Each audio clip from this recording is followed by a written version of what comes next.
Gather round and let me tell you a story of realms long forgotten.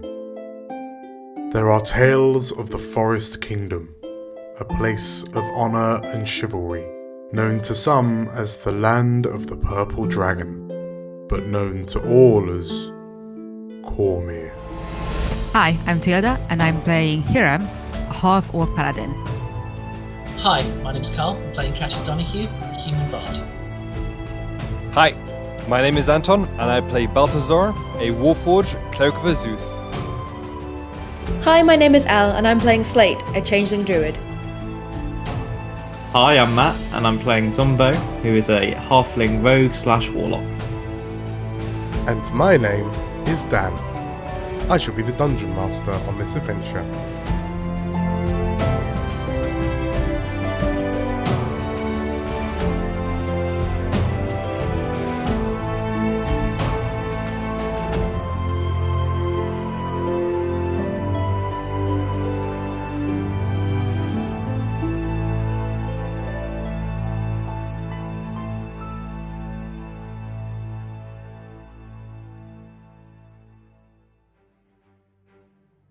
Hello, everybody! Hello! How are you all doing? Hello, Demon. Hello. Hello, Everyone. we're doing good, I think. Hi, the stars foretold that we would all be here at this precise moment to play some Dungeons and Dragons, and I am a sucker for a prophecy. That's right, no planning needed. No, we just seamlessly Simultaneously connected. found our way here through no kind of crying or high. Yeah, how are we all doing?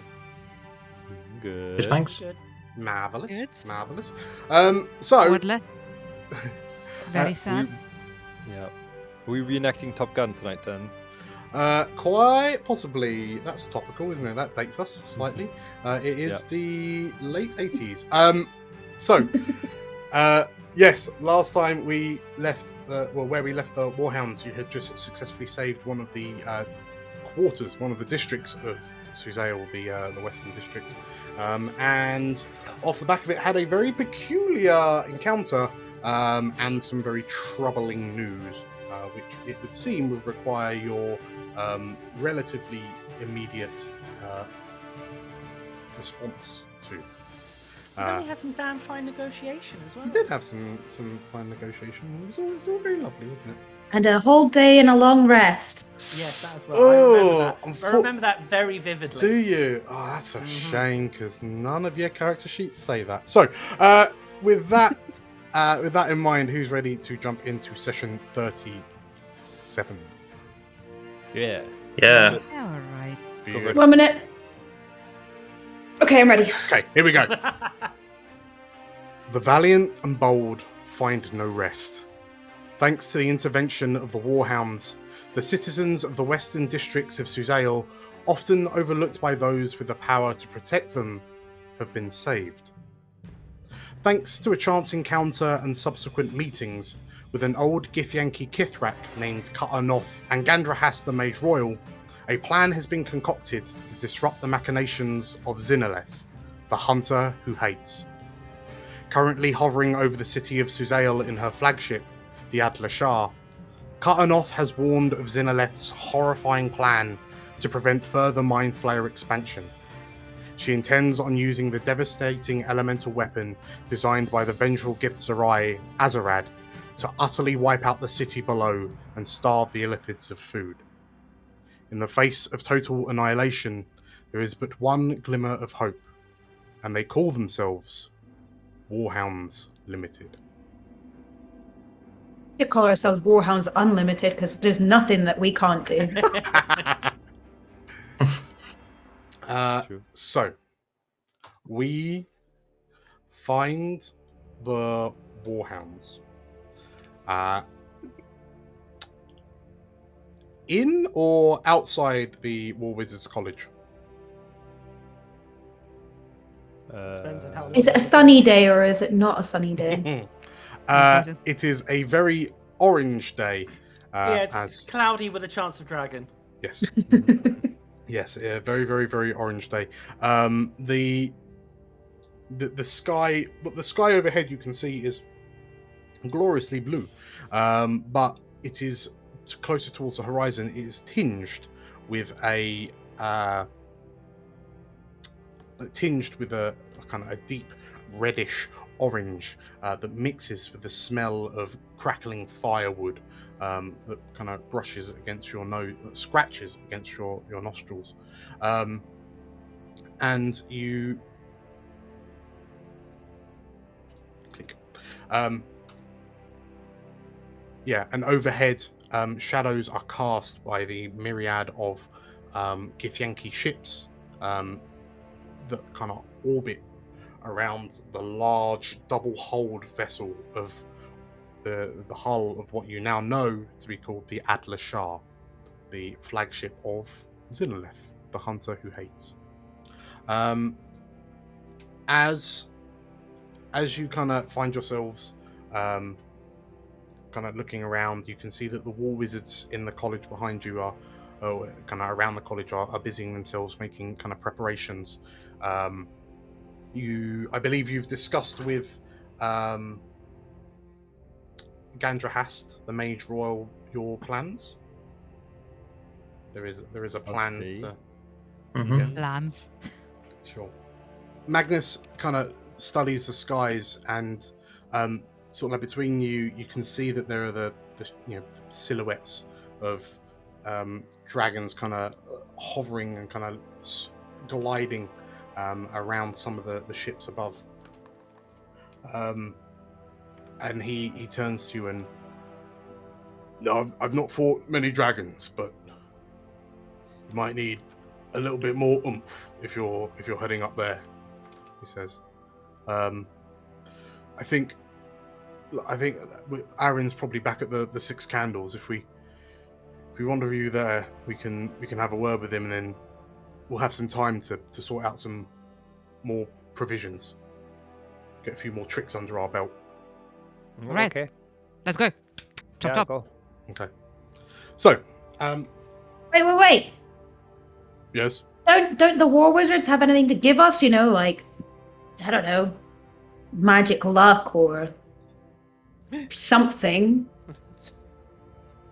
Is the Major or whatever the heck his name is around? Gandrahast. Gandrahast. Gandrahast is lurking nearby. As an aside, as you emerge from the meeting room, Gandrahast would have inquired into the topics of discussion with your meeting with this Githyanki knight. Were you planning on, like, did you want to fill in Gandrahast with some of the details, or keep it close to the chest?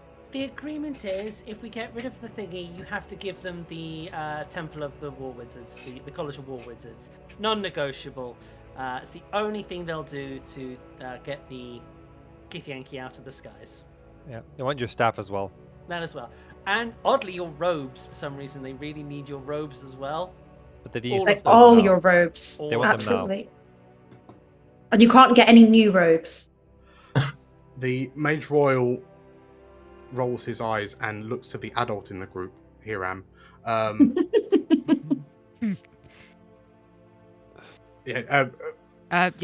is gonna say. Long story short, we are gonna get some help from the Githyanki. One side of the Githyanki. They're going to help us get up the ship. Somehow, you're gonna overthrow their current leader, get them on our side, and then we can deal with the actual problem, which is the. Yeah, Telepathically in the back of Hero's mind, he says, and say his robes. Hiram is going to just lightly hit Katya over the head. Okay. Gandrahast. Also, while we are here, can you do some kind of a magic thing to make this brooch, go, let that wing green? Time magic, something. Juice up. Gandrahast looks at it and that looks like nothing more than some ancient old family relic. I've no idea. There's next to no magical potential in that. You have been absolutely useless all this time. You are the Mage Royal. Surely there is something you can do apart from teleporting things here and there. Yeah, what do you specialize in? What's your I specialize in the protection of the realms from forces, both seen, unseen, and extraplanar. Now, if Oh, you but excuse except for me- the ones that are Good seen job, above environment. us. If you excuse Yes. me, I have a date with the Githyanki fleet, which I intend to banish. Thank you very much, Was that Warhounds. your major?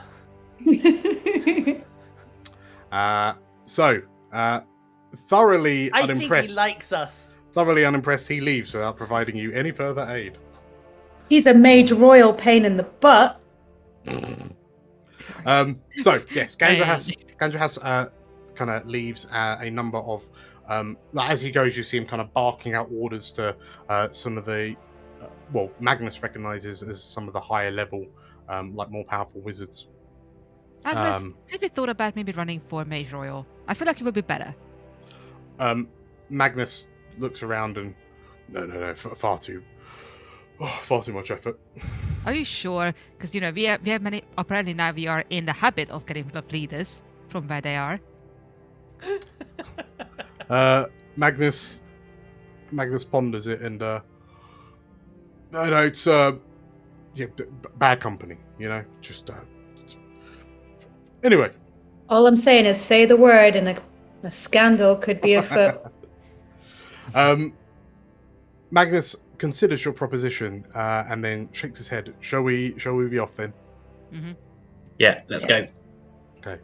So you make your way back to the Six Candles on the other side of town, and so as you go, you can see that certainly on this side of the city, the fighting is beginning to kind of slow down and stop.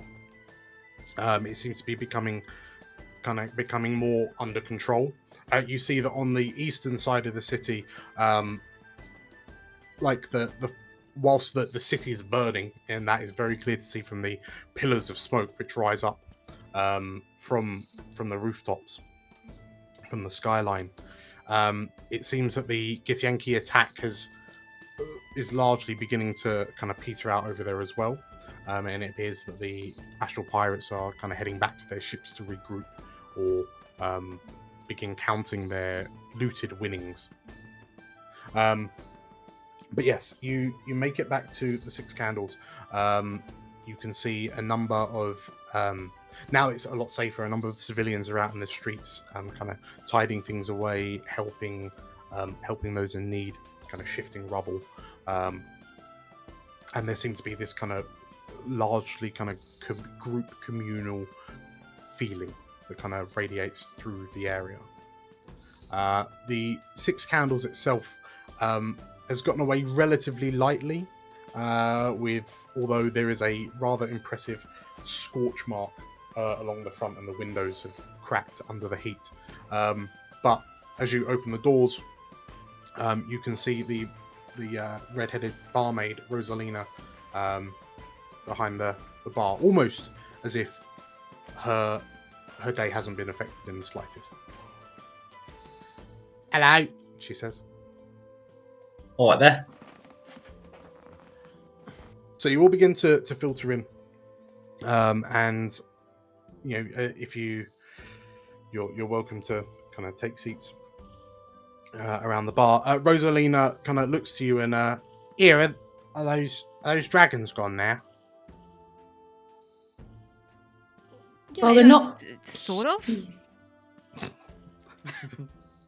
Sort of, right. And she like looks to the bottles of kind of flammable spirits that line her walls, and well, I mean, I know you're like the heroes and stuff, but if you could if you could get them to shoe on sooner rather than later, that'd be greatly appreciated. Thank you. Having mentioned that, have you seen Arian Fox? The handsome one with the pretty eyes, yeah? Yes, sure. Yeah, he's around here somewhere, she says. And as you ask that, you hear a voice call up from the basement, the cellar. Did someone call? And a number of figures emerge from the stairs, led by Aaron, the Purple Dragon Knight.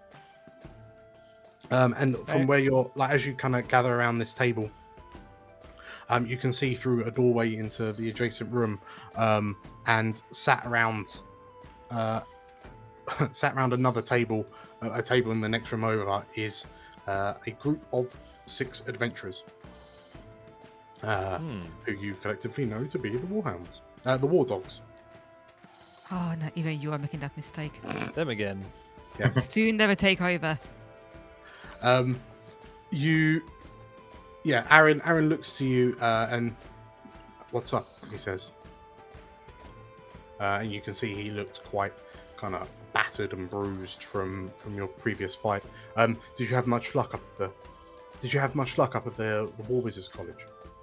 Yes. How do you feel about getting us a couple of griffins? So we can fly up to the ship and dethrone the current leader. We need some chickens. Yeah, your biggest, meanest looking ones. I mean, I would maybe use my more than own, just 2. but Maybe paint them red to look like dragons. I can get you some hippogriffs. that's it. Yes, thank you. Same thing. Something that flies. Okay, so Yeah, sorry we got confused. The griffin is mine. I see. Unfortunately, it doesn't work at the moment. Aaron nods. You're planning on flying up. Where No, are you headed? we're planning on getting the hippogriffs because we want to fly as far away as possible. I see. Yeah. Aaron looks at you with a smirk. There's clear sarcasm on her face. Aaron looks at you with a smirk, and well, I suppose all good things come to an end. I suppose he says, looking at you. Even brave adventurers like you, Warhounds. Yes, Suzail had its time. Well, I can provide you with hippogriffs, so long as they're used to protect the city. It's less paperwork for me in that situation. We'd have to wait a little while. I'd have to make my way out to Jester's Green to pick them up from the garrison. I go with you. You can if you want. I mean, it won't be a very entertaining adventure, and if there's anything else that you need to prepare here, then you might be better suited staying in the city. I mean, I would like to find a sword. That is. I feel like yeah, punching things in the face is not really my style. you can use my cutlass if you like. I'm not really using it, but it's I mean, maybe I a bit do small have for this- you. Let me try.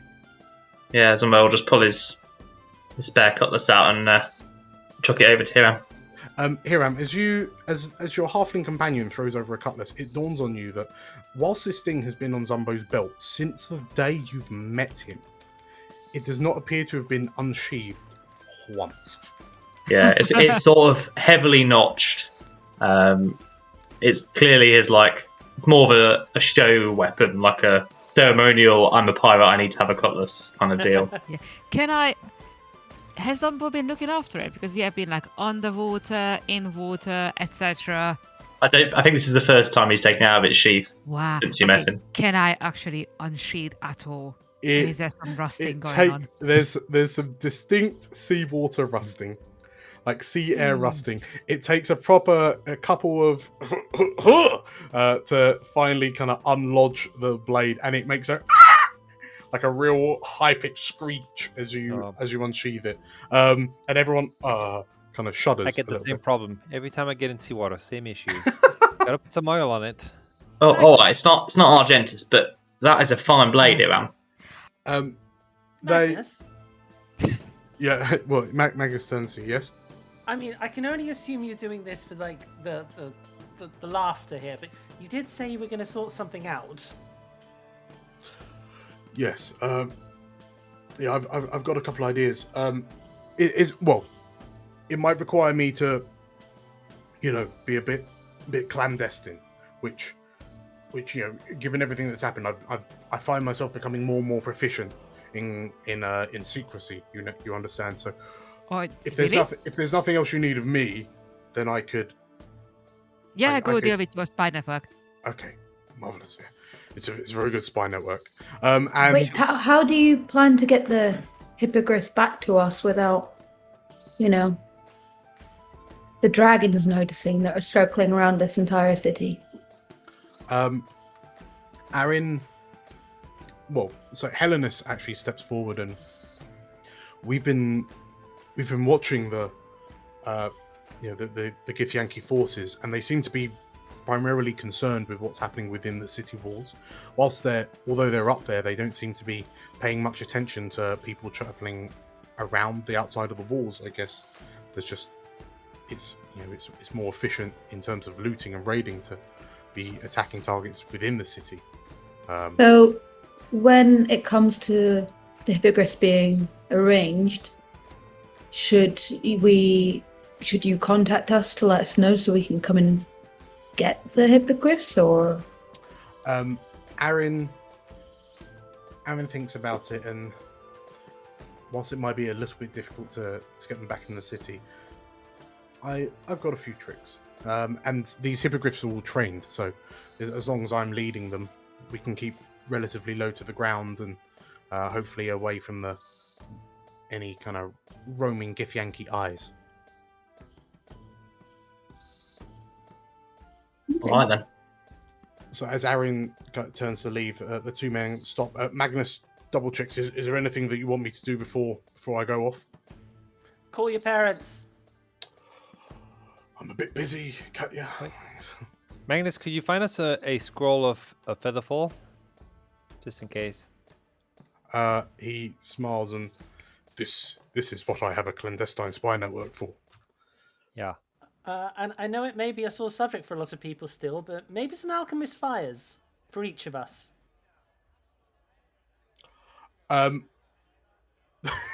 Magnus stops for a moment and we'll have a little look. Akxikas, in fact, the red-skinned kind of tiefling woman, she turns and if you can find me the reagents in a couple of hours, I'm sure I could concoct something for you.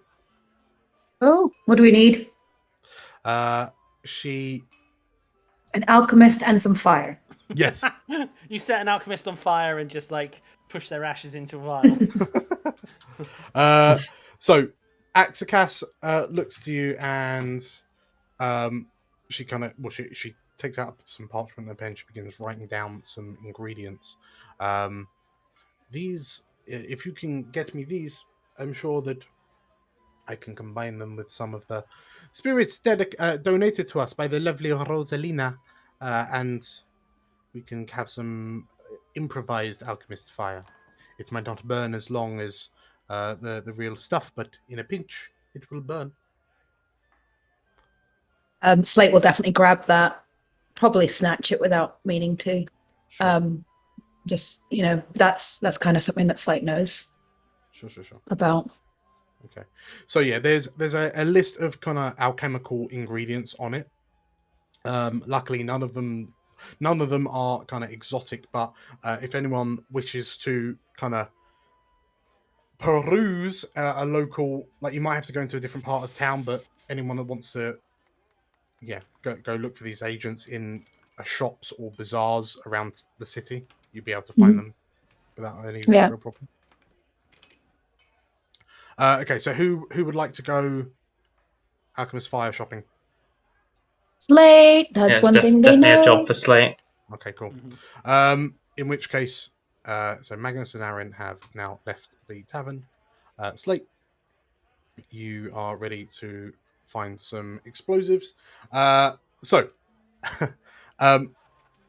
the war dogs kind of look over to you. Malka specifically ducks her head as she steps through the doorway. She has to almost kind of bend almost 90 degrees at the waist to fit through these standard human-sized door frames. And she says, Is there anything that we can do to help?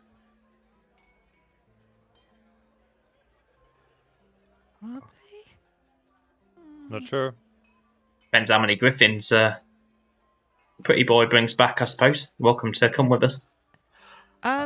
They could, or it would be nice to have a grind group looking out for the citizens of Suzail while we are up there, just in case things go wrong. Malka, Did they? Sorry, I know I'm not here, but did they go to the Star Wars Adventurers and sort that out? They did, yeah. Very good call. Yes, they did. She nods, and I think that would be wise. We have not long since returned from the Society of the Stalwart Adventurers, and it is burnt to the ground. I don't know how many unfortunate souls are in the building, but it would seem that the society is primarily scattered to the winds. And as she says that, Helenus and Akxikas kind of stick their heads around the door, and Helenus blinks. Wait, what did you say? And as you all look, you vividly remember that the first time you met Helenus and Akxikas was at the head of a group of stalwart adventurers. Oh dear. And Helenus's face is a picture of utter distraught distress. Did you find? Were there any survivors? There must have been. They're all powerful adventurers in there. There must have been someone. Helenus begins kind of stumbling over her words and rambling, and Malka, shrugs her shoulders very slowly, and I'm sorry. When we were there was naught but fire and ash. There was fighting in the streets, but it primarily looked like purple dragons. We can only hope that if there were stalwart adventurers nearby, that perhaps they are elsewhere in the city, helping to defend Suzail. And like Helenus's eyes go dark, and thank you. And you watch as she slowly kind of walks across the tavern, takes a seat at the bar, and like her shoulders are sunk, and you can see Akxikas, like her glassy black eyes following Helenus as she leaves. And Malka sighs. This day takes a heavy toll on us all.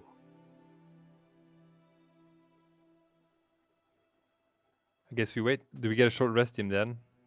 We already had one at the We've thing. had one. Yeah. Do we? Had a short Yes. rest. I You're shortly reuse one of my rested. features so to get back some spell slots. Yes. Absolutely. Okay, so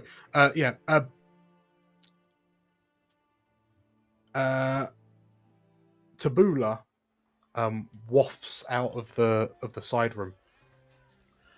I could travel like that. So Just waft in somewhere. as he wafts into the room. If there is anything of interest or usefulness, we can find you within the city. We are more than prepared to fetch it for you. Any magical consumables or anything that you feel would tip the scales of battle.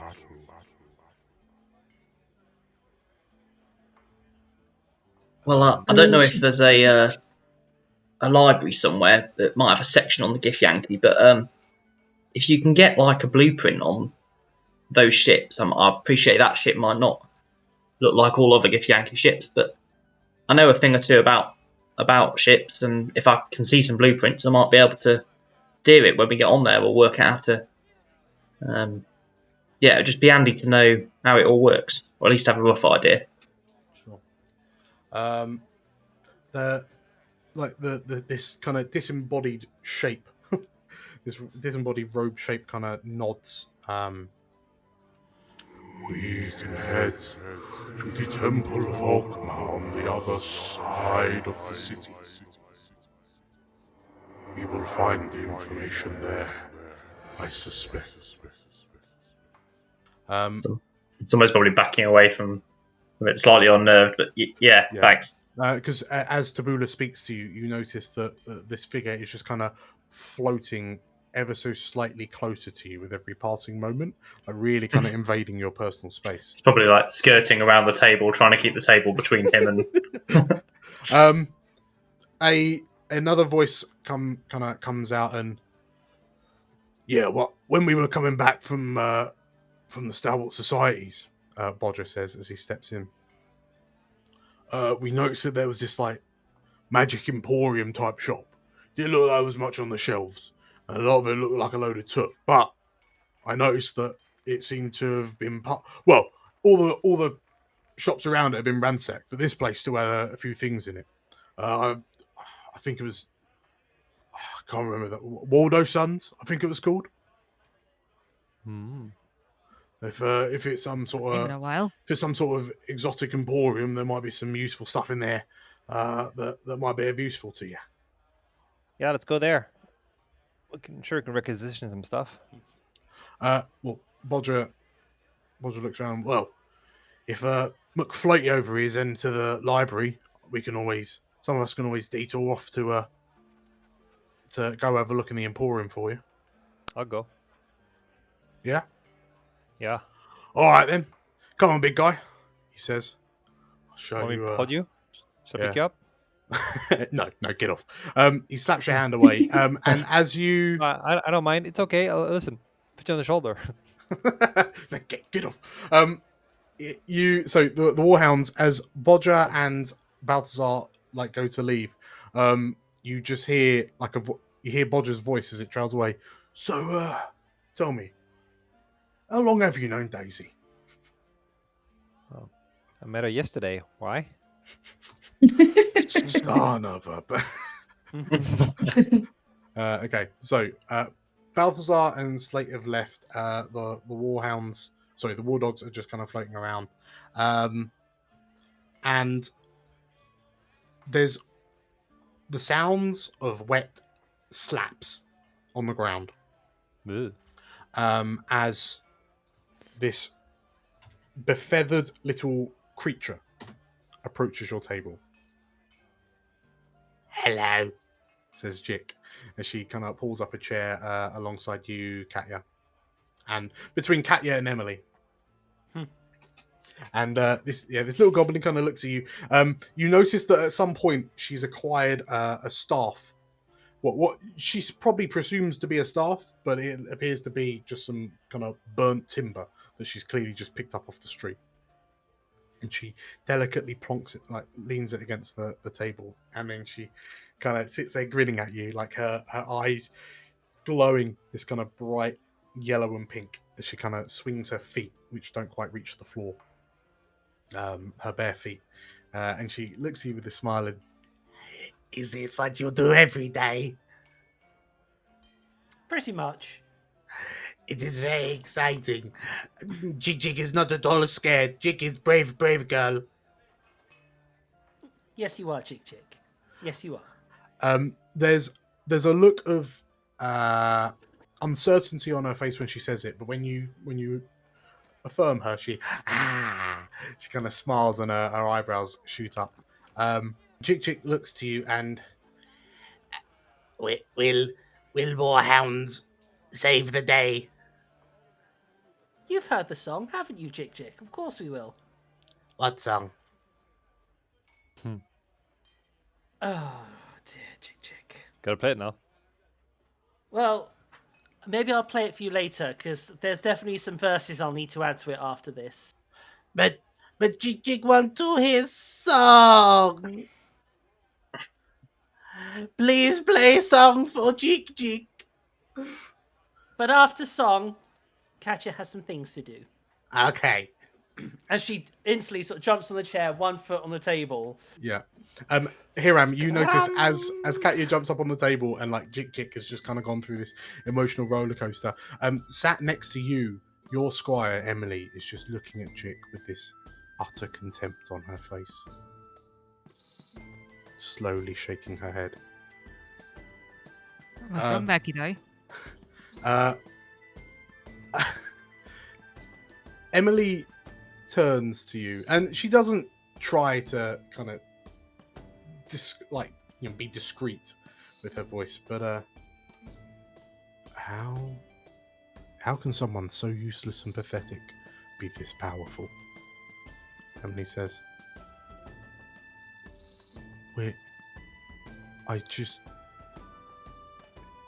this goblin turned 30 odd wizards into wombats. Accidentally. Think about it this way.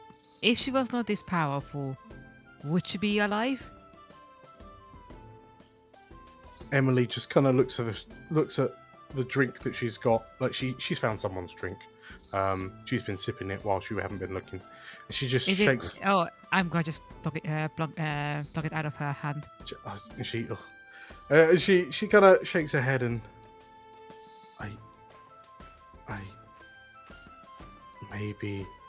Oh, Emily just can't seem to fathom the raw power in this tiny frame. And Jik is oblivious to this conversation. She's watching Katya, 1 foot on the bar, kind of prancing and dancing. It's presumably you're ripping out Ballo the Warhounds. I'm fully Eddie Munson right now, just like just shredding that loot, hair shaking everywhere. I feel like Jik would be trying to sing along without knowing the words or the song, having never heard it before. Okay. Jik does, in fact, attempt to sing along, but not knowing the words with disadvantage. It sounds like a cat being trapped behind a door. It's horrendous singing from the goblin. And like this cacophony from behind, like just kind of frames Emily's head, Hiram, and she just looks at you with this pleading look. I give back the drink to her.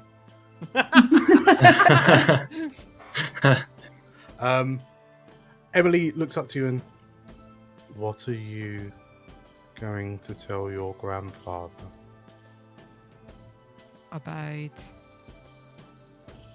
Like Emily tilts her head and smirks, gives you that. I am trying very hard not to think about it at the moment. Let's survive the Githyanki first, the hunter, and then I will burn that bridge when I get to it.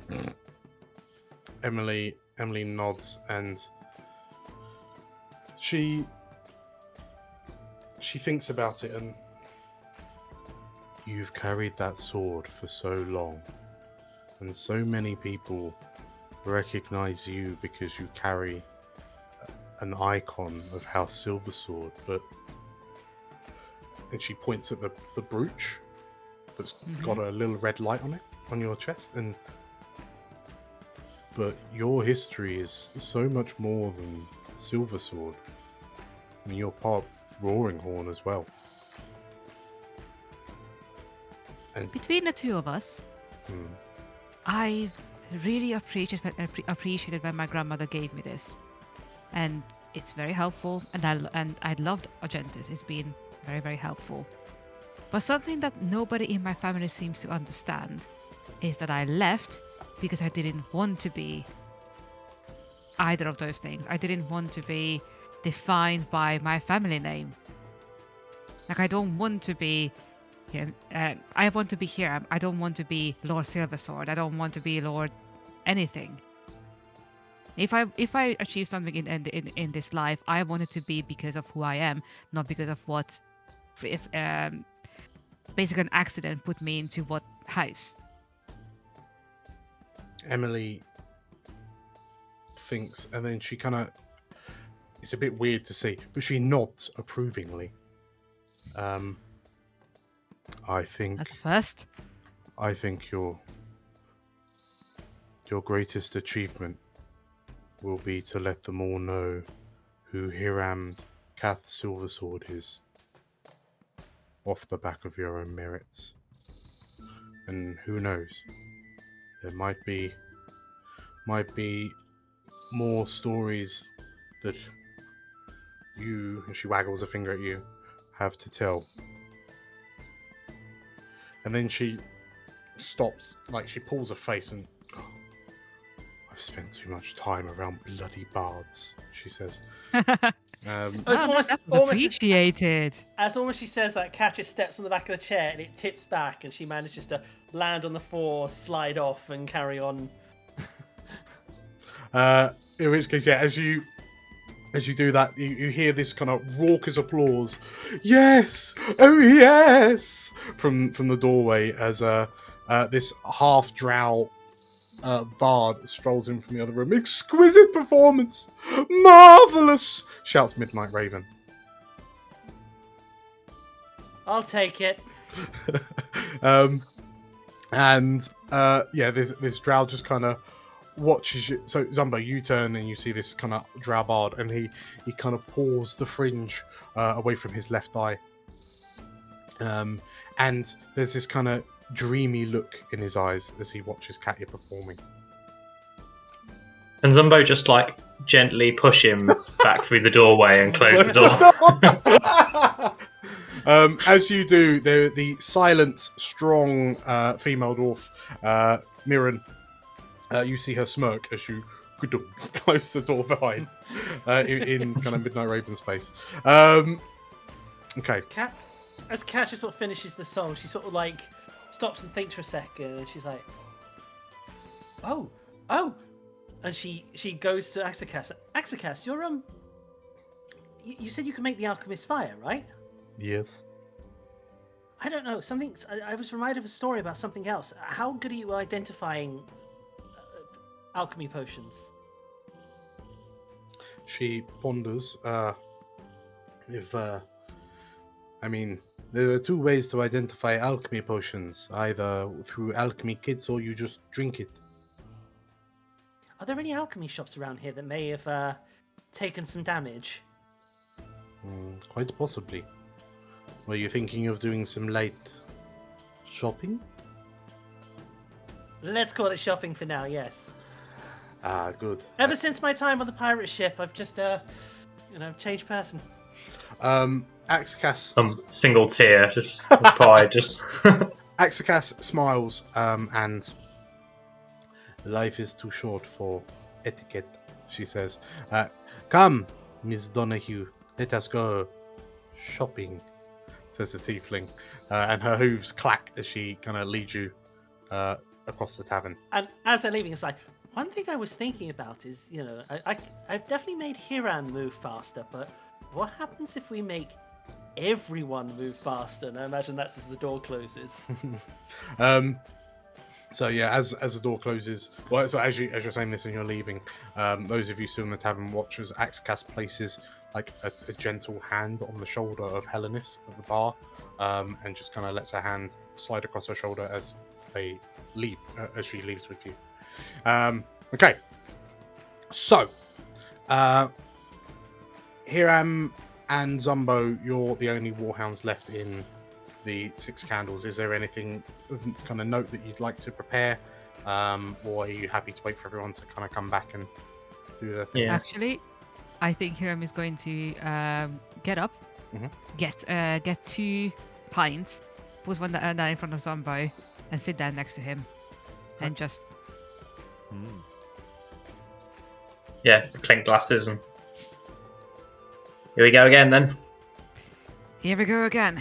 Hopefully, after this, nothing quite this extreme for a while. Yeah, even I'm starting to feel like I could do a day off. We really need. I really wanted that spa day. For a second when we got the towels and everything, I was like, finally, no one is burning down the building. I can have just a nice hour. I don't have to worry about fighting when I can finally get properly clean. And but no. Yeah, I've only just stopped being scared of baths.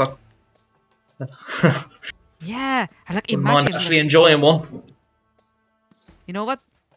If after this, if you all survive, we need to take you to a spa. It's life-changing, I tell you. All right, I'll take your word for it. It's a deal. Have you two got any thoughts on the upcoming mission? I think Zumbo's just waiting for everyone to get back. He's got a speech, a story that he's going to share to rile everyone up, but he wants everyone to be back for that. Sure. Okay. I mean, in which case, as the two of you kind of cheers your drinks against one another, and you kind of appreciate the calm before the storm. Like, hours have passed, and the bell of the Six Candles door kind of rings as the door opens, and a number of people come back in. So everyone you have returned from your respective missions. So Slate, if I can have a survival check, please, because you managed to find find kind of an appropriate shop. It was just a case of figuring out if you could safely identify what it was you were picking up. Okay. Just as a note, I'm not planning on paying for any of this. Oh, no. I'm well aware. Okay. Oh, dear. Is there surely some sort of thing I can use, or should it not be an advantage? Because, I have got proficiency with a herbalism kit. You have got inspiration. So when you first arrived at the shop, I have got inspiration. Yes. Yeah. So when you first arrived at the shop, you notice that the vast majority of it seemed to have been kind of ransacked already, and a lot of the materials and reagents have been spoiled or burnt. Sure. But yeah, you are more than welcome to roll again with your inspiration. I will. Oh, for God's sake. Okay, yeah, they really are burnt and ransacked. But no, that's fine. So you are able to gather enough materials for Akxikas to make 2 alchemist fires. It's definitely better than none. Yeah. Or one. Is it possible that Slate could have looked around for a grappling hook attachment for a crossbow as well? Pew pew. Pew. Give me. Pew pew. Pew pew. Pew. Give me an investigation check. Great. This is one of my strongest ones. You're so consistent, Elle. Great. You managed to find a large fishing hook and some rope. Oh yeah, that sounds very like Slate. Great. Fishing hook. Like a large one. Like a one for catching whales. It's a big fishing hook and a rope. Which, grappling hook. Job done. So I'll put grappling hook ?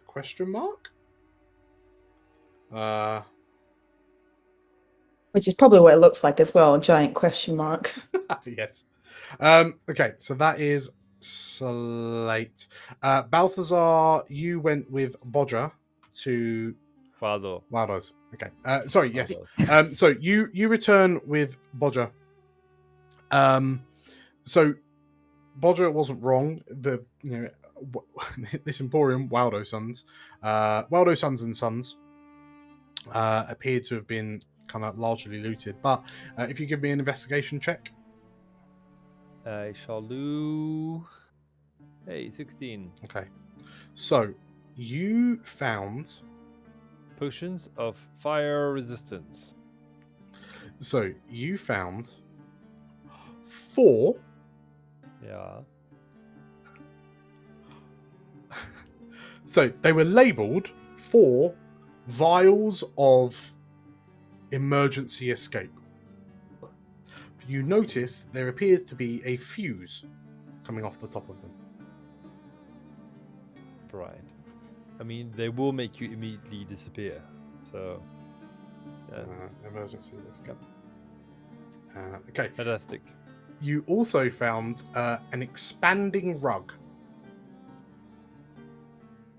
Which? What do you mean expanding rug? Well, put it on the floor and it's bigger than it. This is what Bodger asks as he picks. There were 2 expanding rugs, and you can't help but giggle at the thought that when Bodger went, "What the hell was an expanding rug?" and the halfling picks it up, pulls the tab on it, and this kind of package that the halfling are holding just kind of exploded into a large kind of 10-foot cheap fabricy rug, which the halfling was trapped under. And it took a good minute or so for this halfling to kind of crawl his way from underneath it, because he was just kind of help. And it appeared to be almost like an expanding net. It seemed to work. It was almost. Right, grab one of those and some form of bomb/grenades.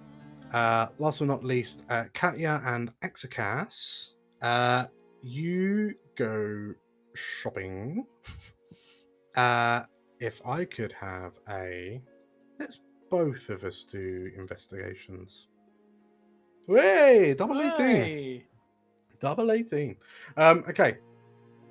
So, as you're looking across the, Remember, Akxikas, the good shit is usually out the back or in the basement. We don't have the rare stuff out on the shop. She smiles and, oh, I know.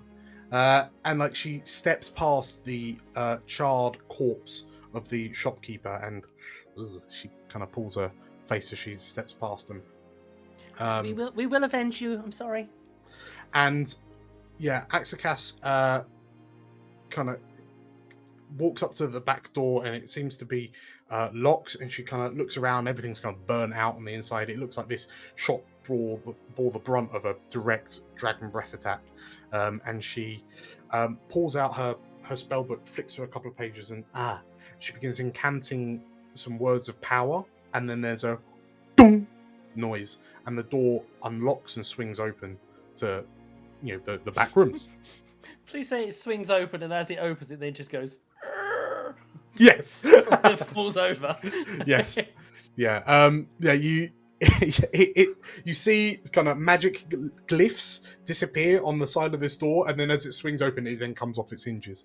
But yes, Akxikas kind of hoiks her skirt up as she kind of delicately steps over, and you see that thankfully the room in the back is largely being protected by an arcane ward. Largely some of the potion bottles have been knocked off the shelves, but everything looks kind of relatively intact. And you see Akxikas's eyes kind of light up as she looks at you with this mischievous grin. Off the back of double 18. Katya puts her arm around her shoulder and is like, "Ooh, I think we've hit jackpot." So Akxikas looks around and this is it. And she picks up this bottle and she holds it like a bottle of vintage wine. And she kind of studies it. She pops the cork slightly. She swills it, pops the cork, takes a sniff, sticks her finger in, dips her finger in, and just kind of wipes it on the back of her wrist and smells it. And you probably want some of these, she says. And she hands you 3 potions of fire resistance. Hey. Yes. Nice. She kind of rubs it. The smell as she throws it to you is quite kind of sulphurous. But it's peculiar as she kind of rubs it onto her wrist like a perfume. The smell becomes peculiarly sweet as she wears it like a perfume. And looking around, and was there any potion in particular you were after, Miss Donahue? I was wondering. It may be a long shot, but either maybe some potions of speed or a potion of the storm giant's strength. I read stories about a great hero who saved the entire town as he lifted up the gates, because he just chugged a potion and lifted up the gate, but She kind of begins looking through the potions, kind of carefully stepping over the broken glass underfoot, and alas, it is not a potion of stone giant. Will frost giant do? as long as it has giant in the name. The tiefling plucks this kind of cuboid vial out of sort of from behind a box that had kind of fallen off a shelf, and then she very kind of casually throws it to you. And as you catch it, and like she's just kind of whistling to herself as she looks around, and now if I she looks at you, and Katya, darling, you might want to step out of the room. And you watch as this tiefling kind of picks up 2 potions and pours half of them out onto the floor. And she you see like as you leave the room, you see her very delicately kind of begin pouring one potion into the other, and like she closes one eye and grimaces. You hear the sound of liquid trickling in, and then there's a boom, the sound of a cork kind of going into a bottle, and there's the sound of liquid shaking. There's a pause.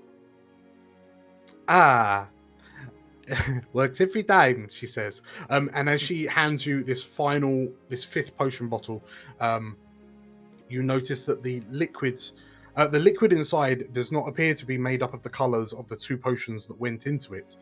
You also notice it is bubbling very vigorously. And looking at it, it almost looks like there's streaks of kind of white lightning kind of fizzing between some of the bubbles. And anyone who drinks that will have a real pep in their step. Nice. You hear some kind of commotion outside, and the tiefling looks at you, and I suggest we head back. We do not want to outstay our welcome. Yes? Correct. I think we did. And she holds out a hand. I think we did good. Akxikas has her back to you as you say that, and then you kind of startle a bit as you see her tail kind of raise up to your hand, and she shakes your hand with her kind of pointed tail.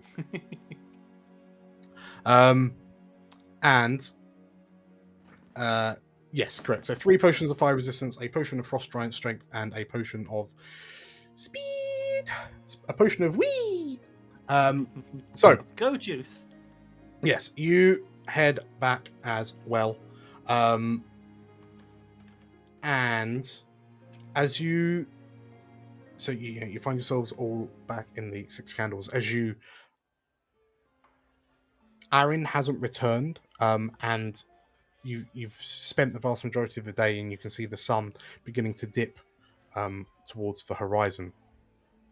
You suspect that, you know, because you've been to Jester's Green in the past, how long it will take Aaron to get to and then return from Jester's Green. So, is there anything you wish to do before you try and get some rest in the 6 candles?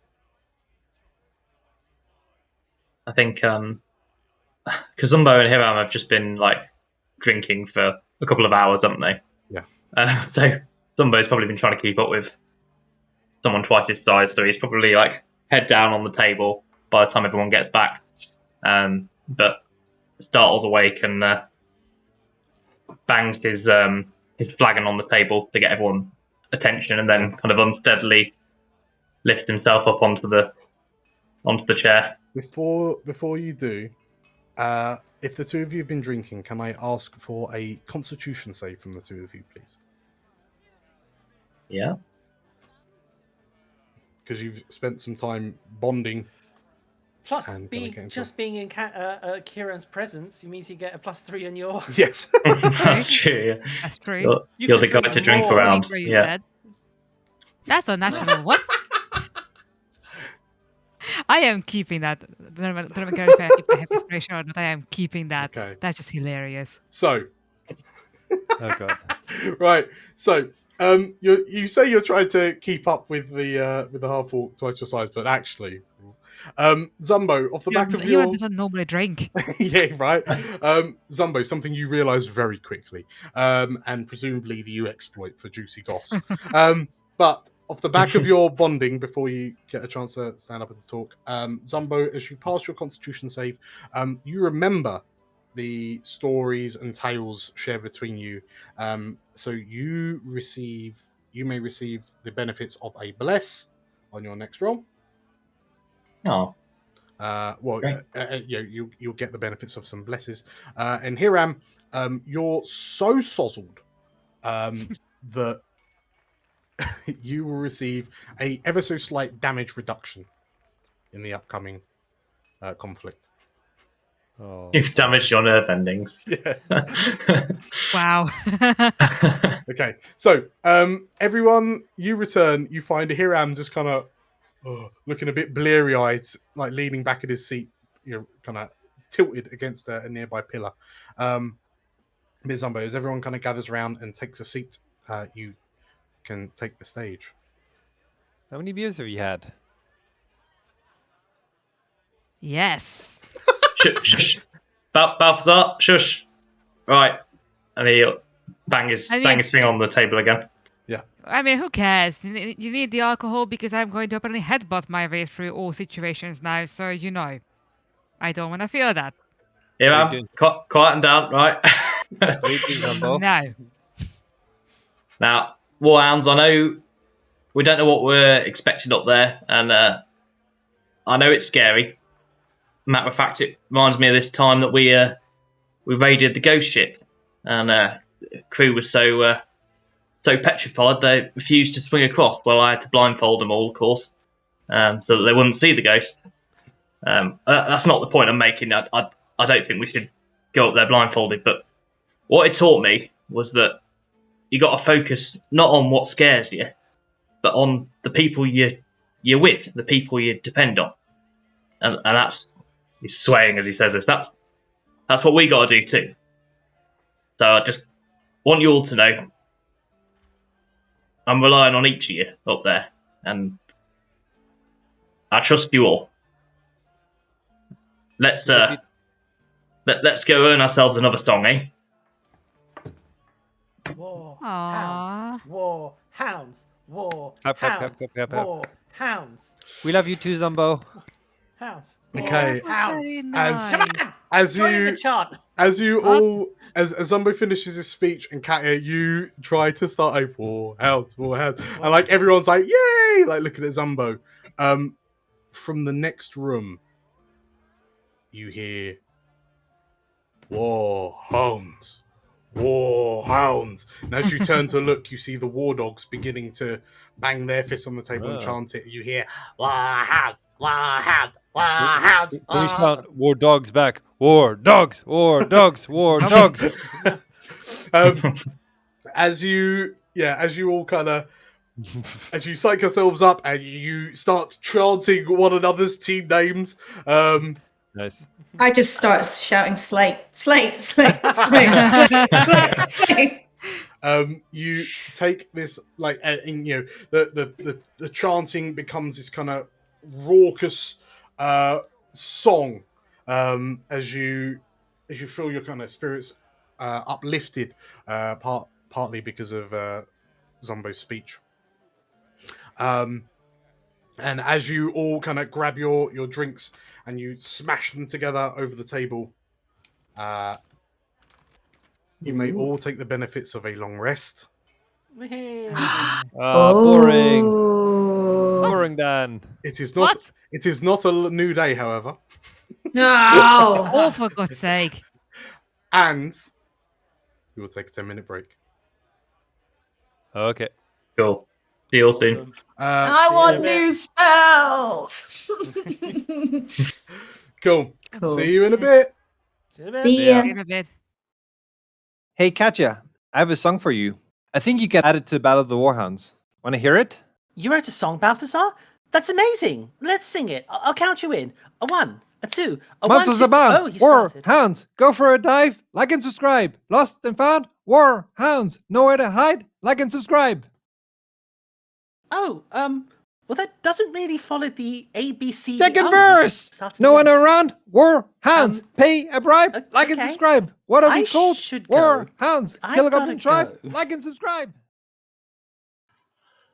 Welcome back, everybody. Good to be back. We have, again. after much deliberation, we have agreed to have a long rest. And the Warhounds find themselves on the precipice of a busy day. He says that we kind of did force him into it. We return to the Warhounds as you wake up from your various corners of the Six Candles. Because if nothing else, of all the things that Six Candles are, an inn is not one of them. But as you kind of all begin to piece yourselves together and you stumble about, stretching and cracking your joints back into place, you hear a commotion outside. And it sounds... You hear... What? Actually, Katya, whereas you're normally one of the last to wake up in any given moment, you're actually rudely woken by the sound of the most horrendous sounding cockerel you've ever heard. This high, screeching call. And as you look out the window, you see Aaron Fox holding the reins of 5 hippogriffs, and he looks tired. Nice. He looked very, very tired. He kind of trusts up he ties up the reins of the hippogriffs to a nearby to one of the pillars holding up the roof of the Six Candles. And he lets out a loud whistle, like a wolf whistle, to alert you all to his presence and to summon you outside. Katya I imagine everyone's kind of sort of plastered on the table. Katya, I imagine, managed to get the seat here. Katya walks up to the table nice and softly, apart from Balthazar, obviously, and just starts bang, bang, bang, bang, bang, bang, bang, bang. Oh, what? Good Oh, ow. morning. Good morning, my friends in the Warhounds. Our ride has arrived. Quick, Hiram, eat your breakfast, and Suzail slide a flagon of beer over to. Oh, God, no, thank you. I'm good.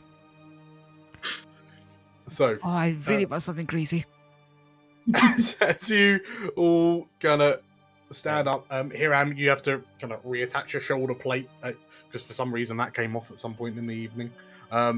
Actually, you have to lift it off of Emily's head because she's wearing it like a helmet. And you stagger out. You notice that the sun hasn't even really risen over the horizon.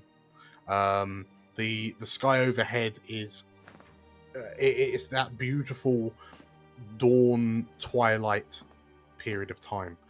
You can see the orange hues beginning to kind of tickle over the edges of the horizon.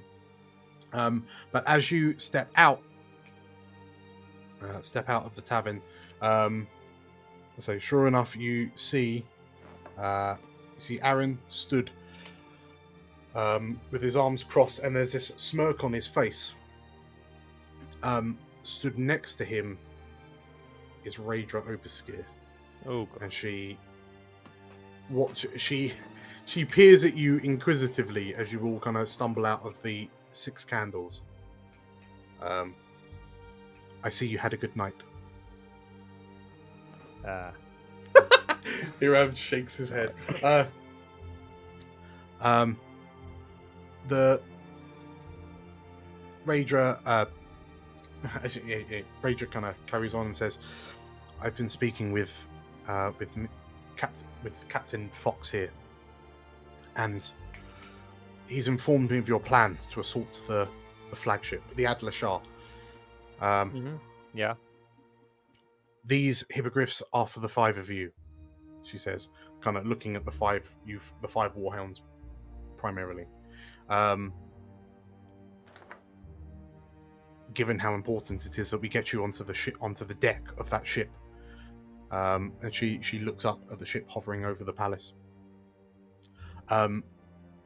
We're hoping that you will form the spear, the tip of a spear, and Aaron and I will lead the other hippogriff knights as a distraction. We can We do don't that. want you. We don't you getting bogged down in the dogfighting. We just want you on that ship. Are there any questions? I don't think so, Your Highness. We'll go up there and scull it. It's what we do best. It's dawned on me that Balthazar, you'd be the only sober one, wouldn't you? Like the only non-hungover one. Are they all drinking, the other ones? Yes. Yeah. I guess Yeah. so. That's All why he's talking. Absolutely bladdered. As it happens, as you say that, you hear a woozy voice from behind you, Balthazar. Balthazar, says Daisy. She kind of stags out, holding her palm to her forehead. Are you heading off to save the day, Balthazar? Oh, Daisy, were you drinking it too? Everyone was drinking, Balthazar. Oh, I forgot. Yeah, we gotta go. She kind of nods gently so as not to move her head too much, and as you pick her up, she give her a hug. And she we'll be back. very kind of nonchalantly, with her head swaying, she just kind of gives you a little peck on the side of the visor. And then you plonk her down, and she stags in. And are you drinking that? She says as she kind of takes a flagon that's kind of hanging limply from Akxikas' hand. What's with everyone on the second-hand drinks? So yeah, Aaron looks to you, and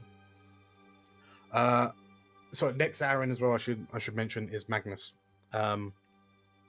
So Magnus looks to you, and I'll be down on the ground primarily, coordinating any fallout from anything that happens to fall from the skies and doesn't die on impact. But good luck up there, Warhounds.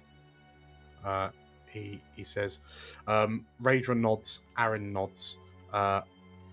And who is, of your various potions, who is being given what? Because you will not be able to swap once you're in the air. Katya basically like, Captain! Yeah, Katya, please don't shout. Sorry. She takes one of the vials out with sleight of hand, spins it to then hold it to you bottle side. What does this do? I'm told by Akxikas this should give you a little pep when you need it, but watch out. When it runs out, you'll end up a little bit like Hiram once I jiggle with his brain's chemicals to make him go faster. But When you do what? when I make you go brr. Yeah, well, thanks, Katya. I certainly feel like I need some pep this morning.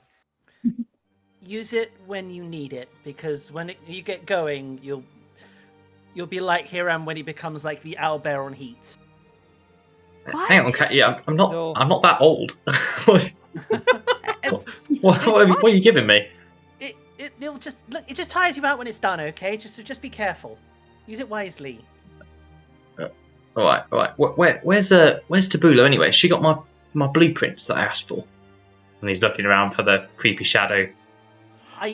Last I saw it was literally putting bottles into its face. I think it is very hungover right now.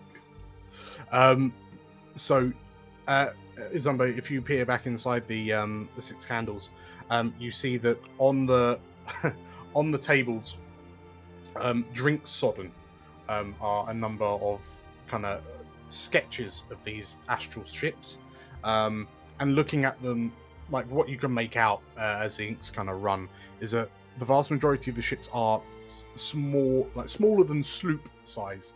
They're designed for really, carry a small handful of Githyanki soldiers to kind of get in, get out. It's small enough that the ship could almost take part in an assault itself as well, without kind of getting bogged down.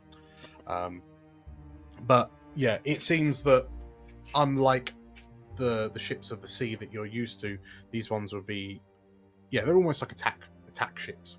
Yeah, attack boats. I'll just scoop up the blueprints and put them in my coat pocket later. Sure. Okay.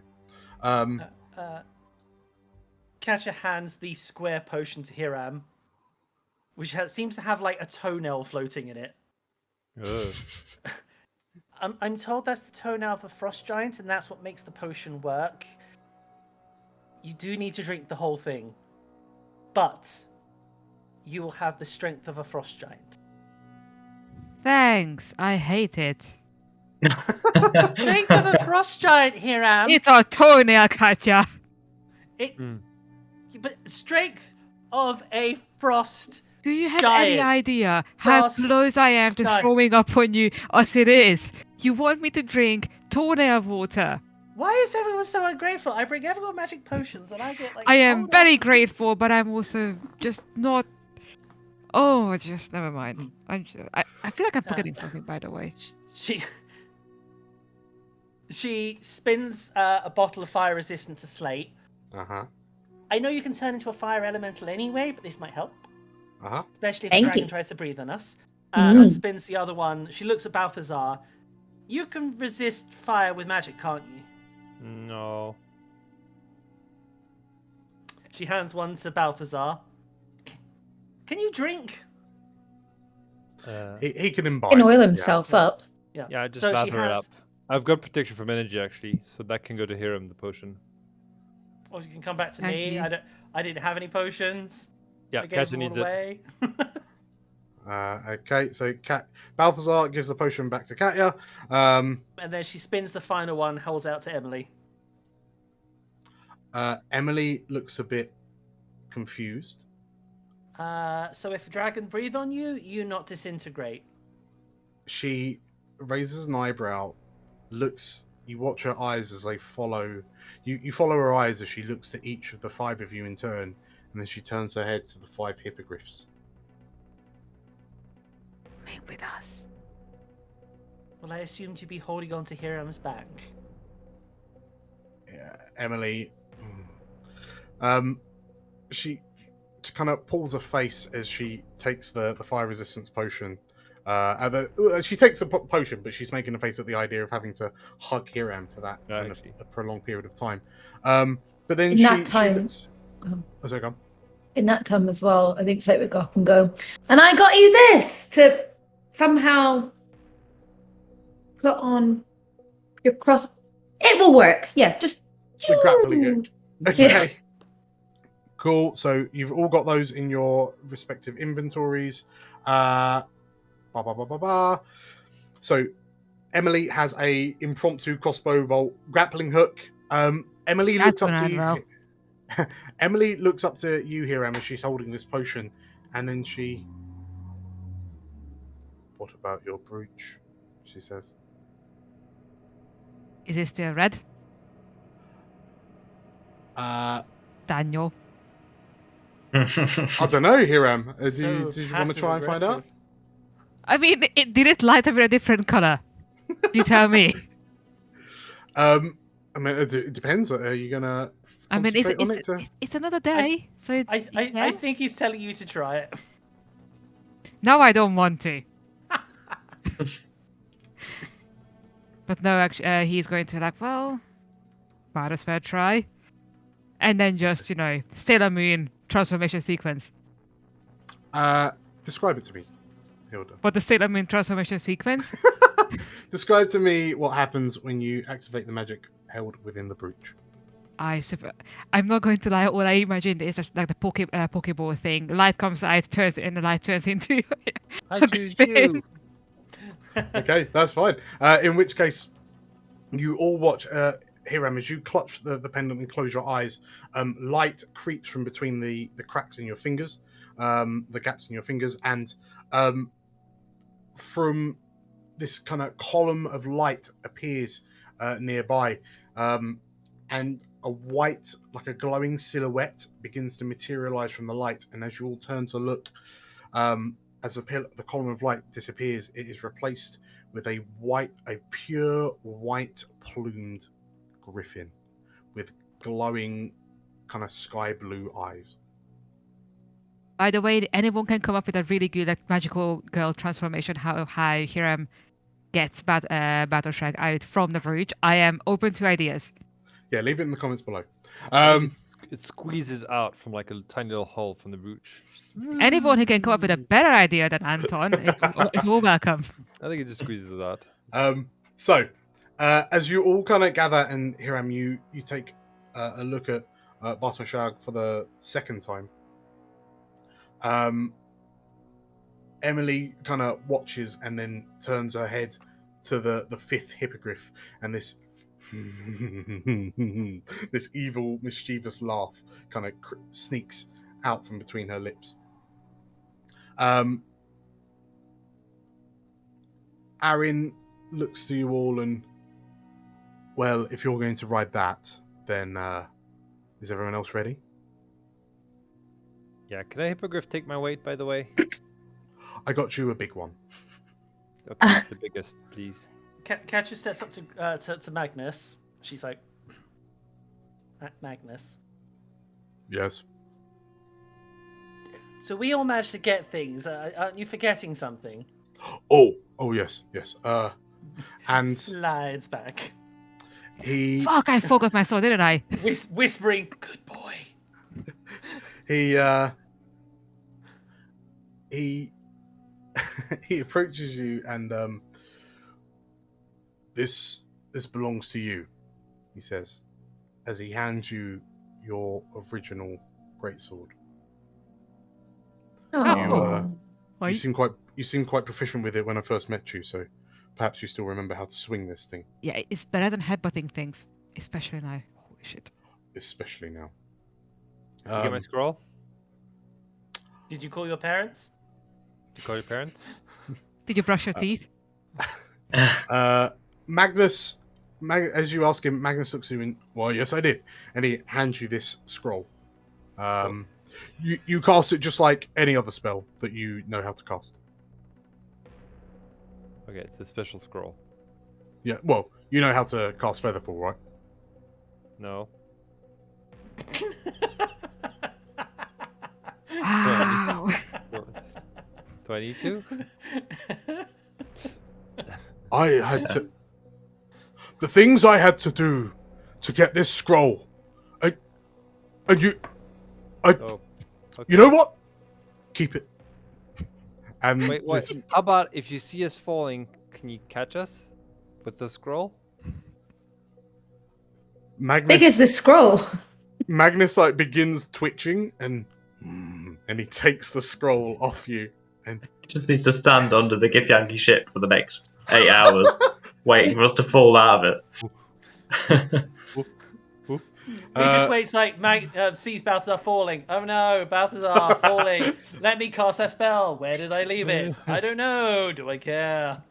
Magnus, shaking with indignation, takes a scroll and you hear him muttering, I took the things I did for this scroll, he says. He murdered a family. And stole it from a granny. Arin, Raedra, stand there just kind of patiently waiting for Magnus to finish having his little breakdown. And Raedra reiterates, are we ready? Ooh, yeah. Hold on. No. First, people to say, put their hand up, get some fire. And then, Katya, girl, she doesn't know how to use it. Very proficiently. Is that a hand I see with Emily? Yes, probably. Almost certainly. Are we giving Alchemist Fire to Emily? Yes. I mean, I would Please. probably go up to Emily and why not? put it with her. Okay. If she can drink, she can use Alchemist Fire. Yeah. She's got the best aim out of all of us. Ever been. Okay, so... Also, before we go as well, I want to cast Pass Without Trace. Okay, cool. Bear that in mind so don't bog up the screen with icons. I mean, shouldn't need to worry about it, but I guess if we've got 10 minutes, I'll put the chat room on as well. Yeah, good idea. We can include Magnus, Arin, and Raedra into it. Okay. In which case, so this group of 9, Mm-hmm. so we'll include him. Okay, brilliant. In which case, Arin hands you the reins to each of you reins to a hippogriff. You notice that they are kind of armored in. They are lightly armored, very similarly to the sort of armor that Arin is wearing. To really, yes. Are they like riding horses? he thinks about it, and as you look at them, so to describe these beasts, their plumages are all slightly different colors. There's a chestnut, there's a mid-brown, a dark brown, a grey. And to describe them would be to say that they are horses with these kind of falcon, hawk type heads, and then these big kind of luscious wings, right, kind of emerging from their flanks. And he thinks about it, and surprisingly so, yes. Is it Good. like riding a wombat?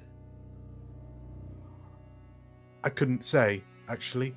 Oh, okay. But you'll figure it out. They're trained. They'll respond to your commands. Just nudge them in the right direction. Any chance of a leg up? Aaron, Raedra, Magnus, they help you up, help you and Emily up onto your steeds. And Hiram, as you climb upon the back of your celestial griffin, and you all look to the skies. But we're Cormyr's finest. God. With a shout, your 6 steeds kick up off the ground, and begin making their way up over the rooftops of Suzail towards the ships overhead. As you kind of all begin to learn how to control the steeds and kind of get to grips with the reins and maneuvering them, it doesn't take very long, as the hippogriffs are surprisingly receptive to command, and you're able to kind of lock your legs in and kind of control with both your arms and your legs.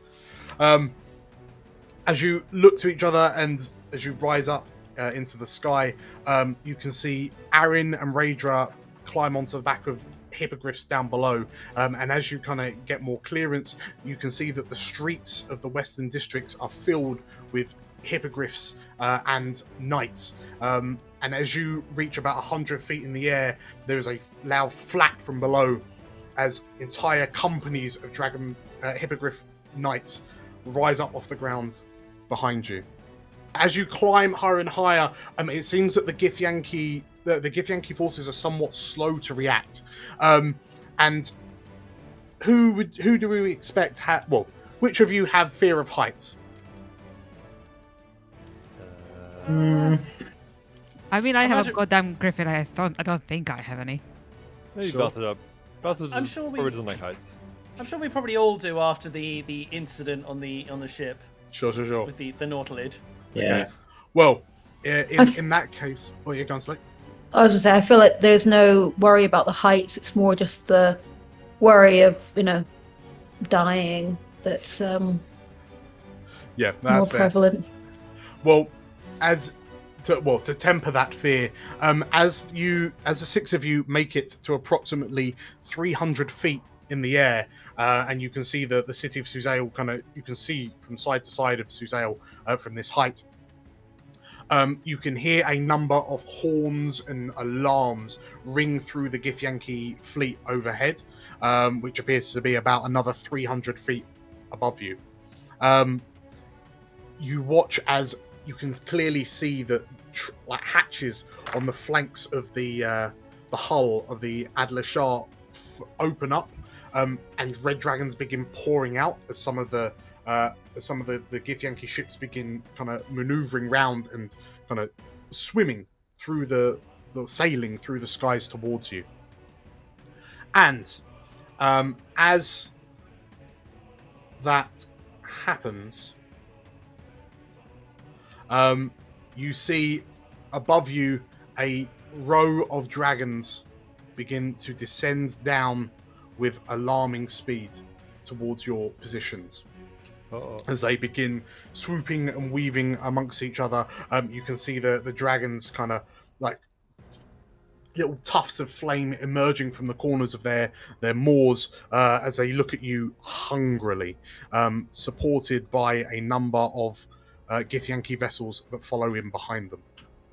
So the way this works is that obviously your objective is to get through the blockade and up to basically past 600 feet to the Adler Shah. The tokens on the screen are not representative of individual things. It's just an idea of just to look pretty.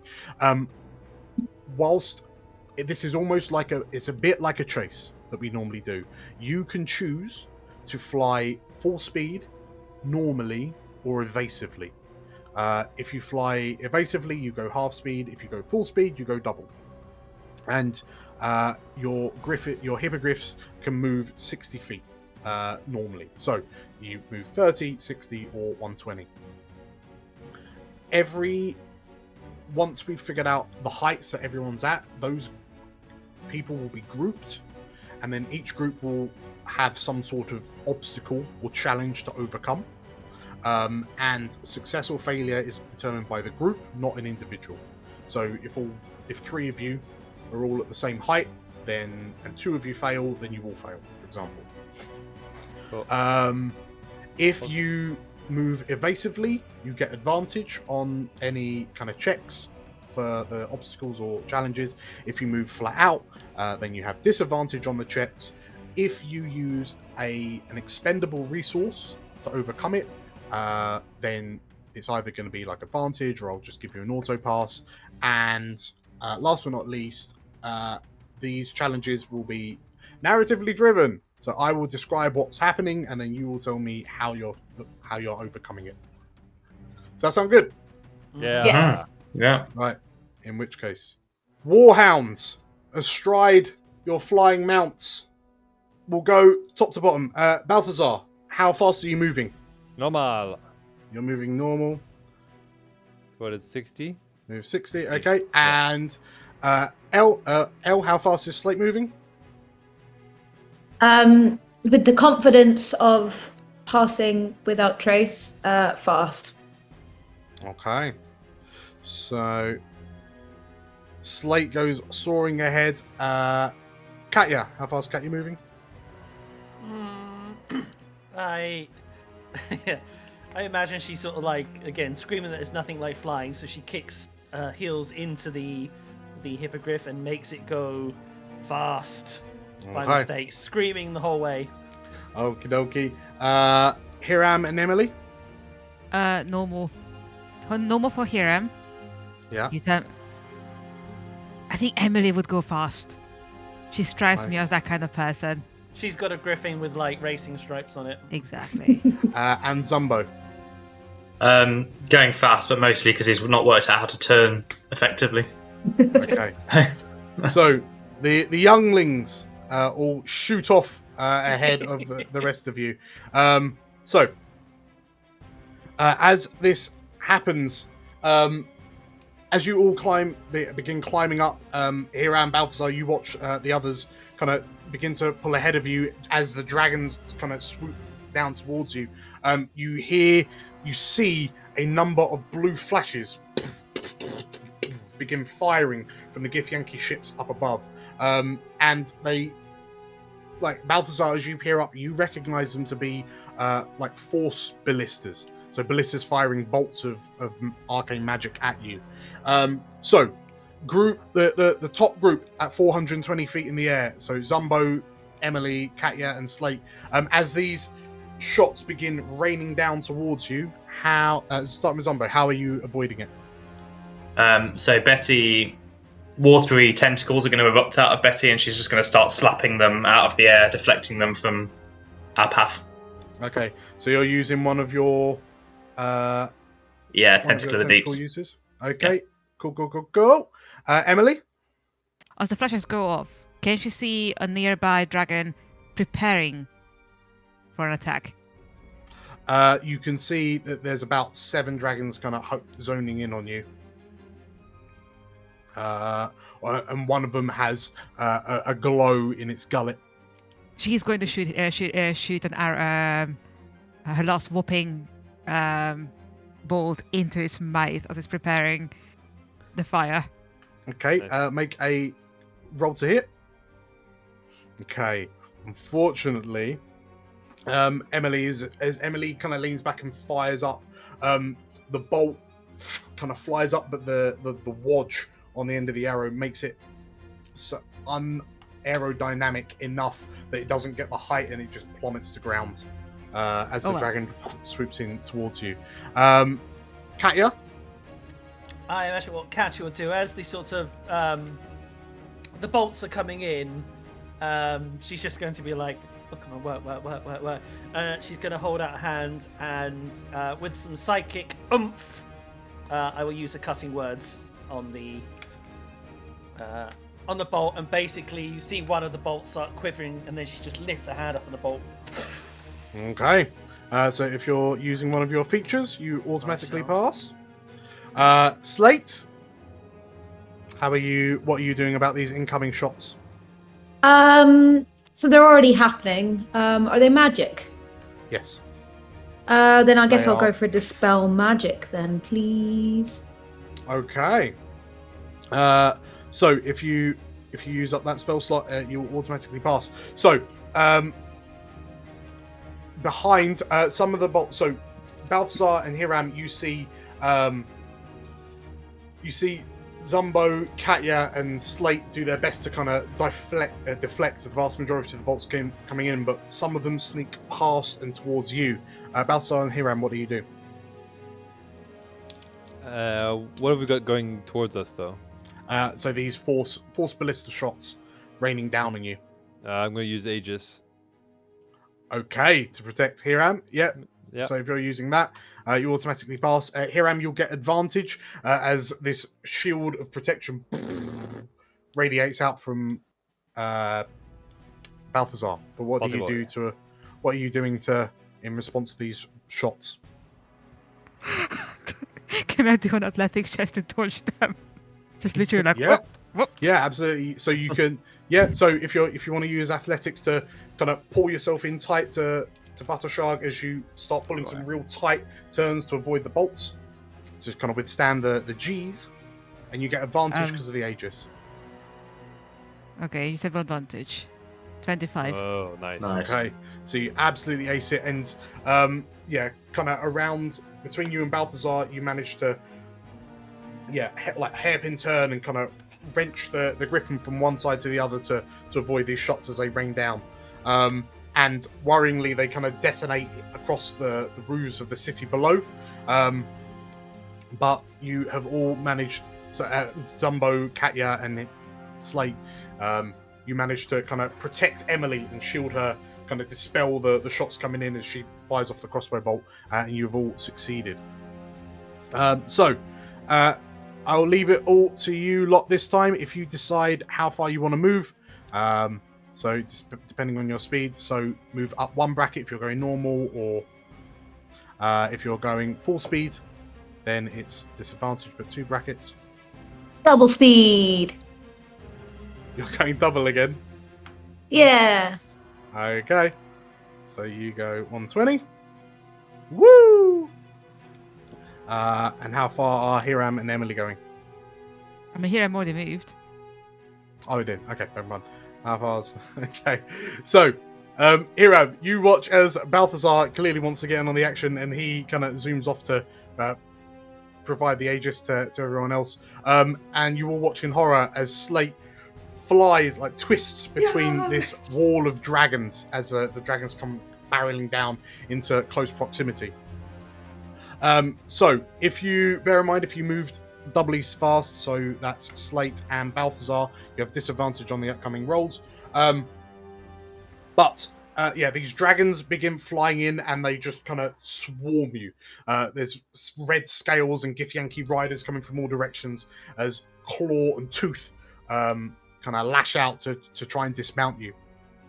Zumbo, as these dragons come in, what are you doing to survive the attack? They look like they're going to breathe on us. So there's a mix of, it looks primarily like claw and tooth attacks. So they're trying to get in close. The dragons are kind of swinging at you, trying to smack you with their tails. The Githyanki are trying to get in close enough to stab at you on the back of the hippogriffs. Right, okay. I guess Betty is just like multiplying on his hat till there are, and as a new Betty pops up, he's kind of lobbing it at the closest dragon to try and like hit it in the face and distract it. Sure. So he does that a few times until Bessie stops multiplying, and then he leaves her alone. Okay, so you're using your swarm of familiar, like Betty multiplication ability. Yeah. Yeah, flogging me. Okay, cool. So, Zumbo, as you begin tossing these, tossing Bettys at passing dragons, you watch as Betty suckers onto the faces of the Githyanki riders, and it's been a while since you've seen it happen, but you watch these riders go stiff as she attaches to their faces, and they just list off the sides of the backs of the dragons, and plummet paralyzed to the ground below.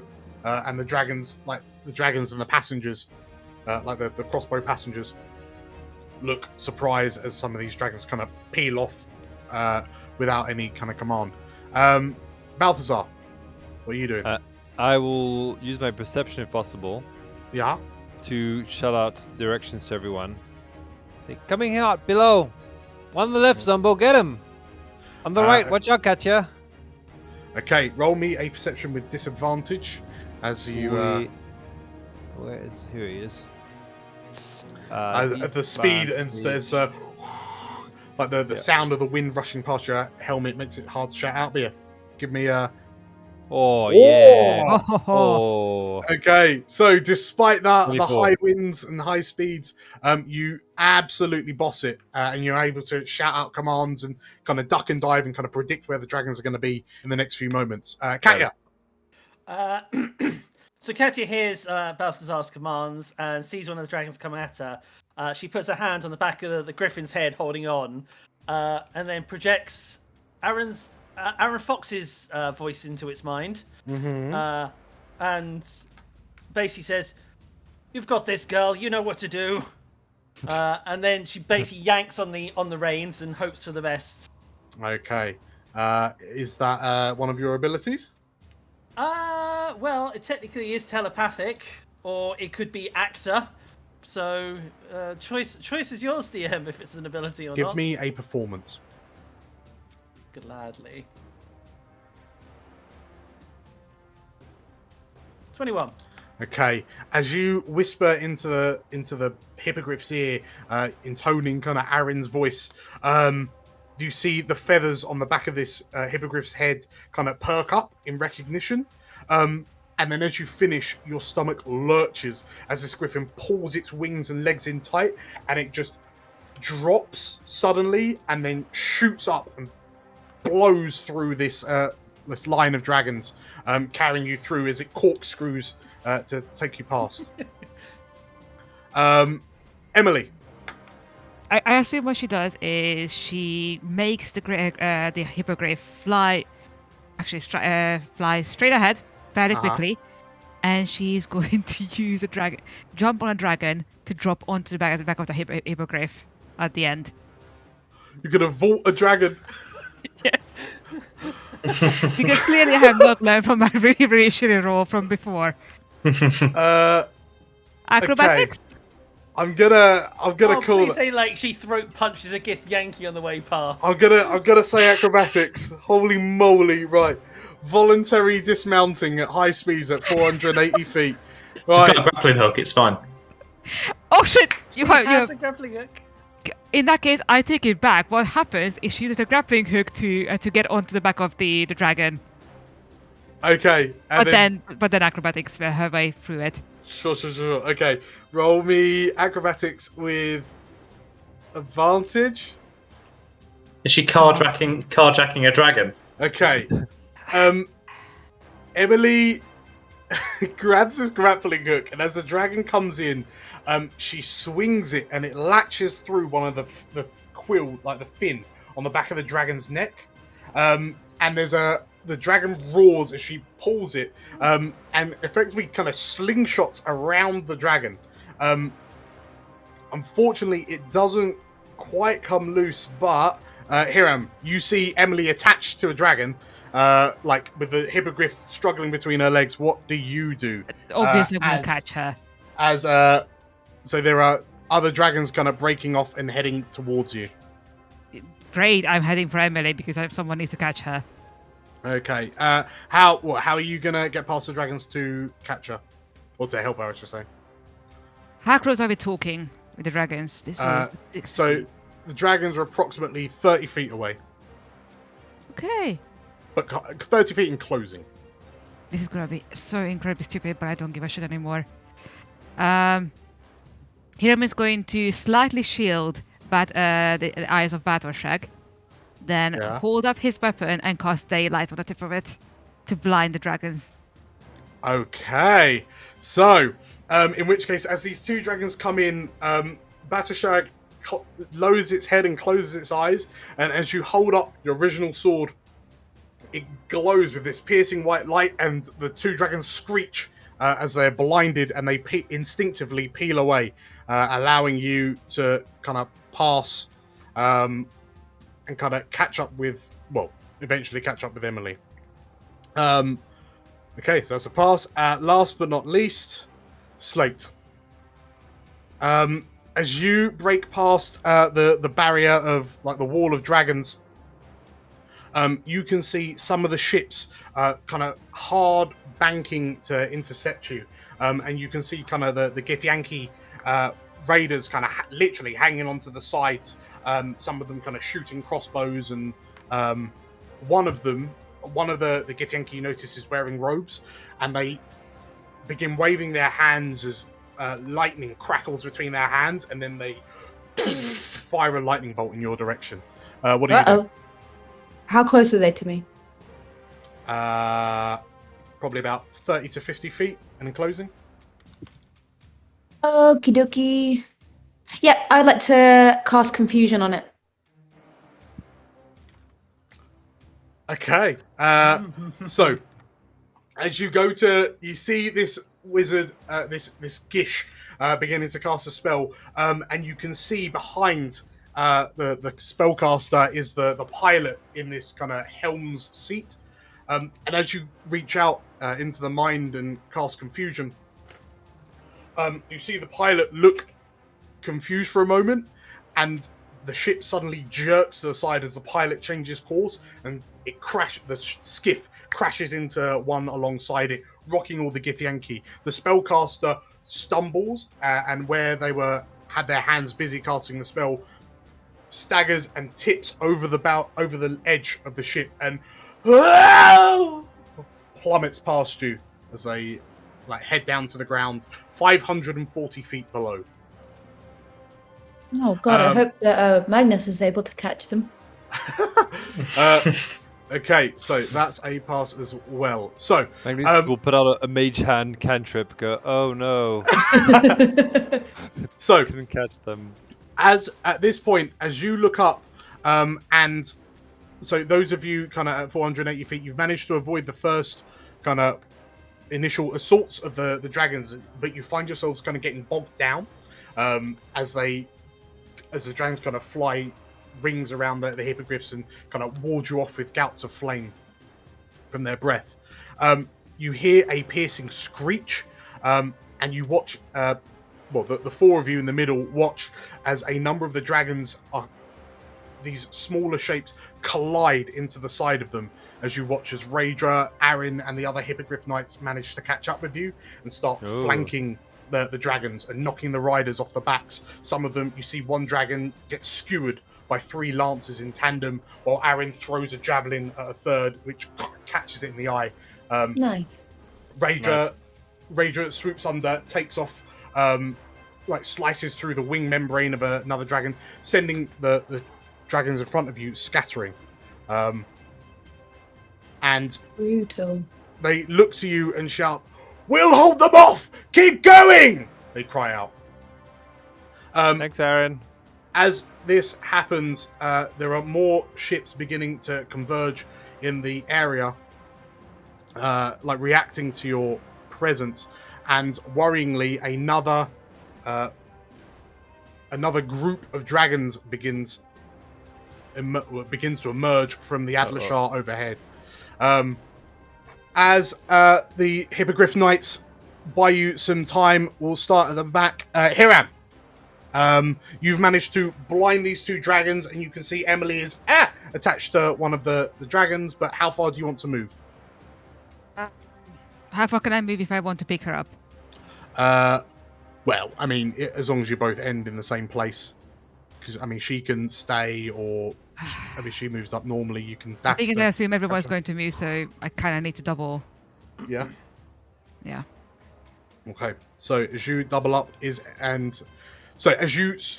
so Buttershrug flaps its wings, and there's a surge of speed, and an ever so faint light kind of comes off the tips of its wings as it surges up into the sky, and you manage to cut the grappling hook that Emily's holding onto and kind of catch her, and the two of you carry on upwards. Balthazar, how fast are you going? But if everyone moves again. Yeah, just do 60. And for my action, I'll do minute meteors. Yeah, what? Excellent one. And I want to blast the ships with my meteors. Okay, so in which case, yeah, as you... 4th level, blimey. Okay, so as you conjure the glowing blue orbs around your head, over the space of the next kind of dozens of seconds, you fling them out towards the ship, and as they impact the side like small cannon fire, you force one of the ships ahead of you to kind of peel away as the hull was breached. Nice. So you have passed. Katya. I imagine what Katya's going to do now. She's getting a bit more control of it. Get it to sort of swoop around the side, peel up through, and then basically just plow through a bunch of Githyanki claws first. Sorry, say that all again. Basically, now she's got more control of it. Get it to fly alongside of the ship, then suddenly swoop up and then through the deck, and just basically claws first. Okay, that sounds like Yankee bowling. That sounds like an animal handling to me. It does indeed. Animal handling 11. 11. Okay, so as you manage to kind of swoop up level with the deck. As you swoop down towards the deck, you take some Githyanki by surprise, and they are kind of 10-pin bowling knocked off the sides of the ship. But your hippogriff screeches in pain as one of the warriors, like one of the raiders on the ship, throws a barbed spear which kind of stabs into its side, and it kind of flounders around a little bit. What's Emily doing now that she's been retrieved by Hiram? Holding on sheepishly. Yeah. Mostly, and yeah, just making sure that she's flying safely for a while. Okie dokie. That's if she's being safe. Let's ask for looking for the safest routes. Let's ask for a perception. Okay, she's a bit unsure. Hiram, what are you doing to help? Bear in mind you've got disadvantage as you had to swoop up to catch her. Okay. He's gonna pluck Emily off of the back of the hippogriff and put her in front of him. Okay. So if you're pulling her onto your steed, and what are you doing to avoid these kind of blockading ships? Same as Emily, I'm just looking for a safe way to get past them. Sure. Let's call it a warding bond. Okay. A warding bond as you grab Emily, and then that will allow you to pass. Okay, so cool. Zumbo. You notice, so you and Slate are together as you kind of peel ahead, and you see sort of like what seems to be the main bulk of the dragons up ahead, and there's you can see that they're diving towards you, and like all of their in a row, like a wave, you see their throats begin to glow in unison as they all kind of bring their bodies back. They swoop to bring themselves to a halt, and they appear to be they're gonna hit you with a wall of fire. What do you do? Yeah, so if it's okay, I'm actually going to do two things, an action and a bonus action. Okay. So Betty is going to sort of puff herself up and give a ridiculously loud, terrifying scream. Sounds very much like a kraken, waving her tentacles and basically trying to clear startle the dragons into clearing a path. Sure. And then at the same time, she's going to start spraying water all over Zumbo and the hippogriff, and he'll turn into his watery form.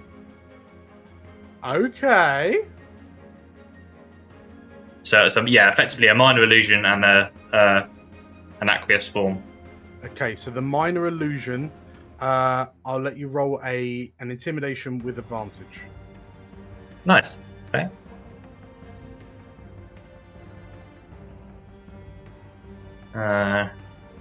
Intimidation with advantage. Oh, okay. She's a very small kraken. Okay. Can I use inspiration on that? You. Or do you not have You can. double advantage? Okay. Let yourself have advantage. Thanks. Oh boy. Okay. Slate. You can see this blockade of dragons about to hit you with a 60-foot wall of flame. I would. Wall of flame. That's fine. I would like to cast a fog cloud on them. Okay. What level? How far away are they all? How many of them are going that way? How close? What are they doing? So there's a good kind of dozen dragons ahead of you. They're spaced out. It seems like they're spaced out in such a way. They're about 60 feet apart. So when they, they're properly spaced out because they've got all the room to maneuver. But they've also had time to react to your approach. So they seem to just want to kind of slow you down. Yeah, I'm gonna do it anyway. I'm gonna cast fog cloud at level 5. Level 5. Okay. In which case, if you spend that spell slot, I will allow you. That's a pass. So you and Zumbo both pass as well. Did fog is apparently one of the best ways of dispelling fire. The more you know.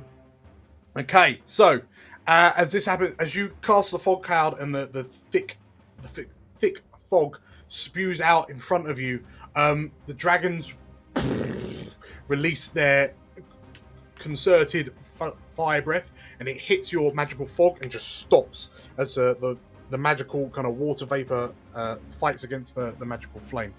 And then as you dispel it, Zumbo, it also gives you an opportunity to get a bit of cover as Betty waves her hands in a very cute manner. Waves her tentacles in a very cute manner, but you're kind of consumed by the fog as the two of you kind of emerge out with fog trails behind you as you kind of sneak between the gaps of the dragons. Okay, potentially one of the last rounds. Balthazar, those of you down below, you can see that from another ship off to the side, there is more and more dragon kind of reinforcements are appearing. More and more ships are converging. As you look up, it dawns on you that actually there might be a few too many to fight your way to get through. The dragons are now really kind of, now that they've had a chance to reorganize, they're fighting in an organized. Well, they're fighting in a structured manner. Mm-hmm. But as you all look up, you notice that the reinforcements that have arrived, they stop in the air and look to you. And you see that the rider leading the reinforcements is none other than Katya. And as he watches you approach, he raises his hand as the gullet of his dragon begins to glow. And as he brings his hand down, his forces turn their dragons' heads on their own forces, and Githyanki are consumed by dragon flame as the mutiny. The Githyanki start fighting amongst themselves. There's panic and confusion on the ships as some of Katya's dragons begin landing on the astral skiffs and heavily overbalancing them and kind of swatting Githyanki off the decks. And Katya smiles as he peels away with a good half of the forces arrayed before you. There are still some dragons left in play, but you realise now that you have a chance to make a break for the Adlershar, which lies just out of reach. So, Balthazar, what do you do? Cool. I'm gonna use enhance ability with bull strength. Oh god. And how far are you going? Sorry. I'm just gonna go to 60. Come on. So if everyone moves, and Zumbo and Slate, obviously you can. Yeah, I don't know why it rolled. Anyways, and what I'm gonna do is I'm gonna go jousting. So Balthazar will have one shield in hand, will have his quarterstaff in the other, tip pointed forward, and he's gonna go charge towards the nearest dragon and go jousting, and basically try and use strength to knock the dragon out or knock the rider out. Okay. Can't we actually just beeline towards the end? You could. Hiram and Emily, are you beelining to catch up to? Oh yeah. Hell yeah. Okay, so as you all, so everyone beelines. Balthazar, did you want to beeline as everyone flies past you? I'm knocking the dragon out, and then I guess the next turn I'll do that.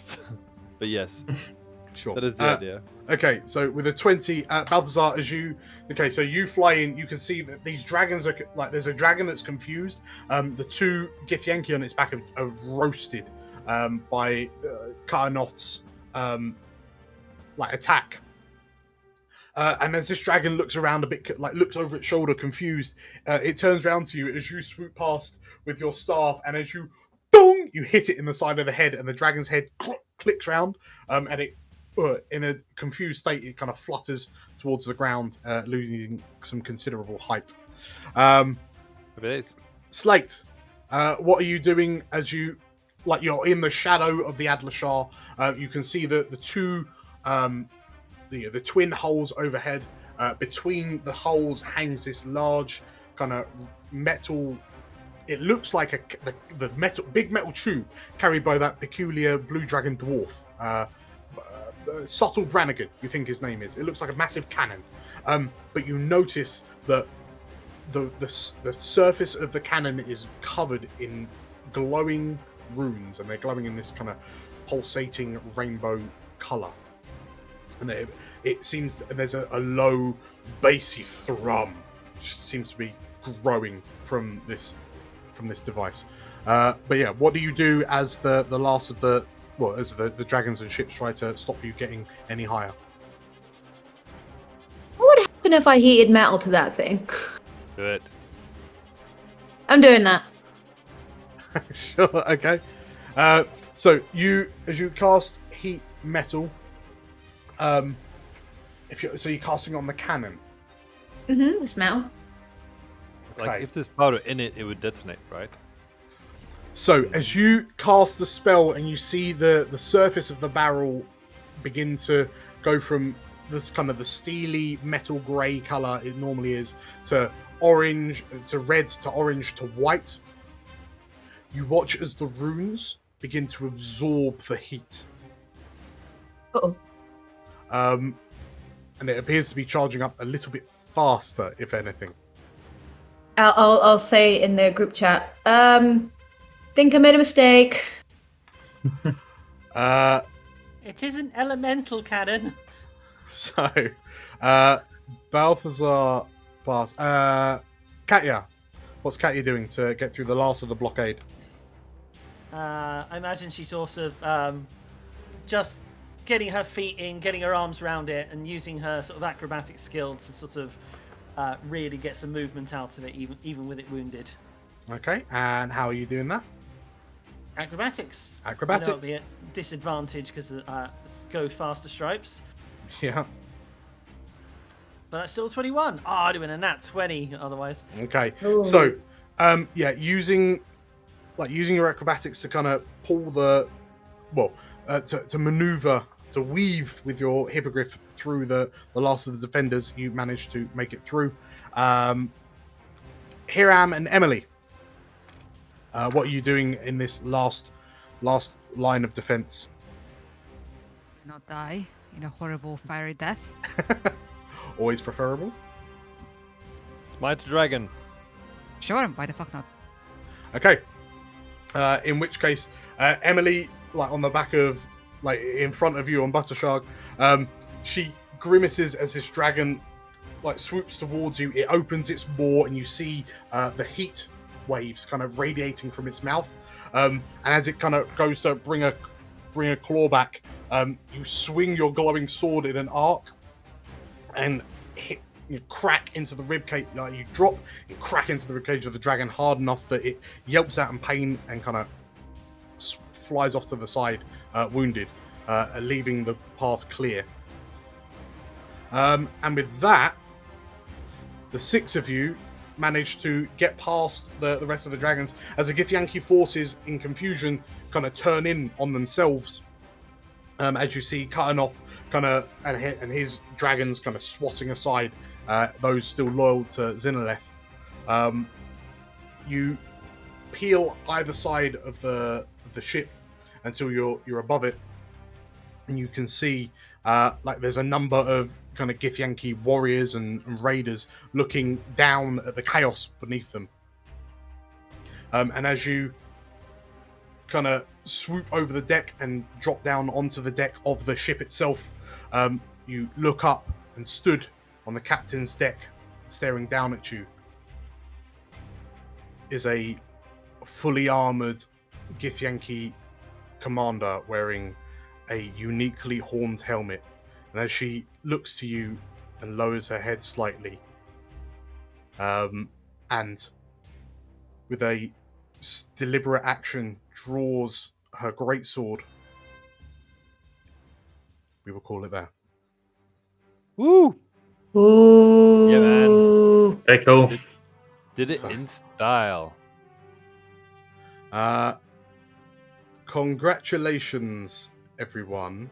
That's pretty good. On completing session 37. Nice. Woo. You made it. See? Dragons aren't a problem. Yeah, easy peasy. Cool. So, yes, congratulations on completing it. The Warhounds are now aboard the Adler Shah, 600 and something feet above the streets of Suzail. So, please don't trip, and do not run while wet. Yes. So next week we'll find out what happens. We'll have a showdown between the Warhounds and the Hunter Who Hates, which I'm sure will be calamitous indeed. But delightful. Yes, if nothing else, thank you all for playing.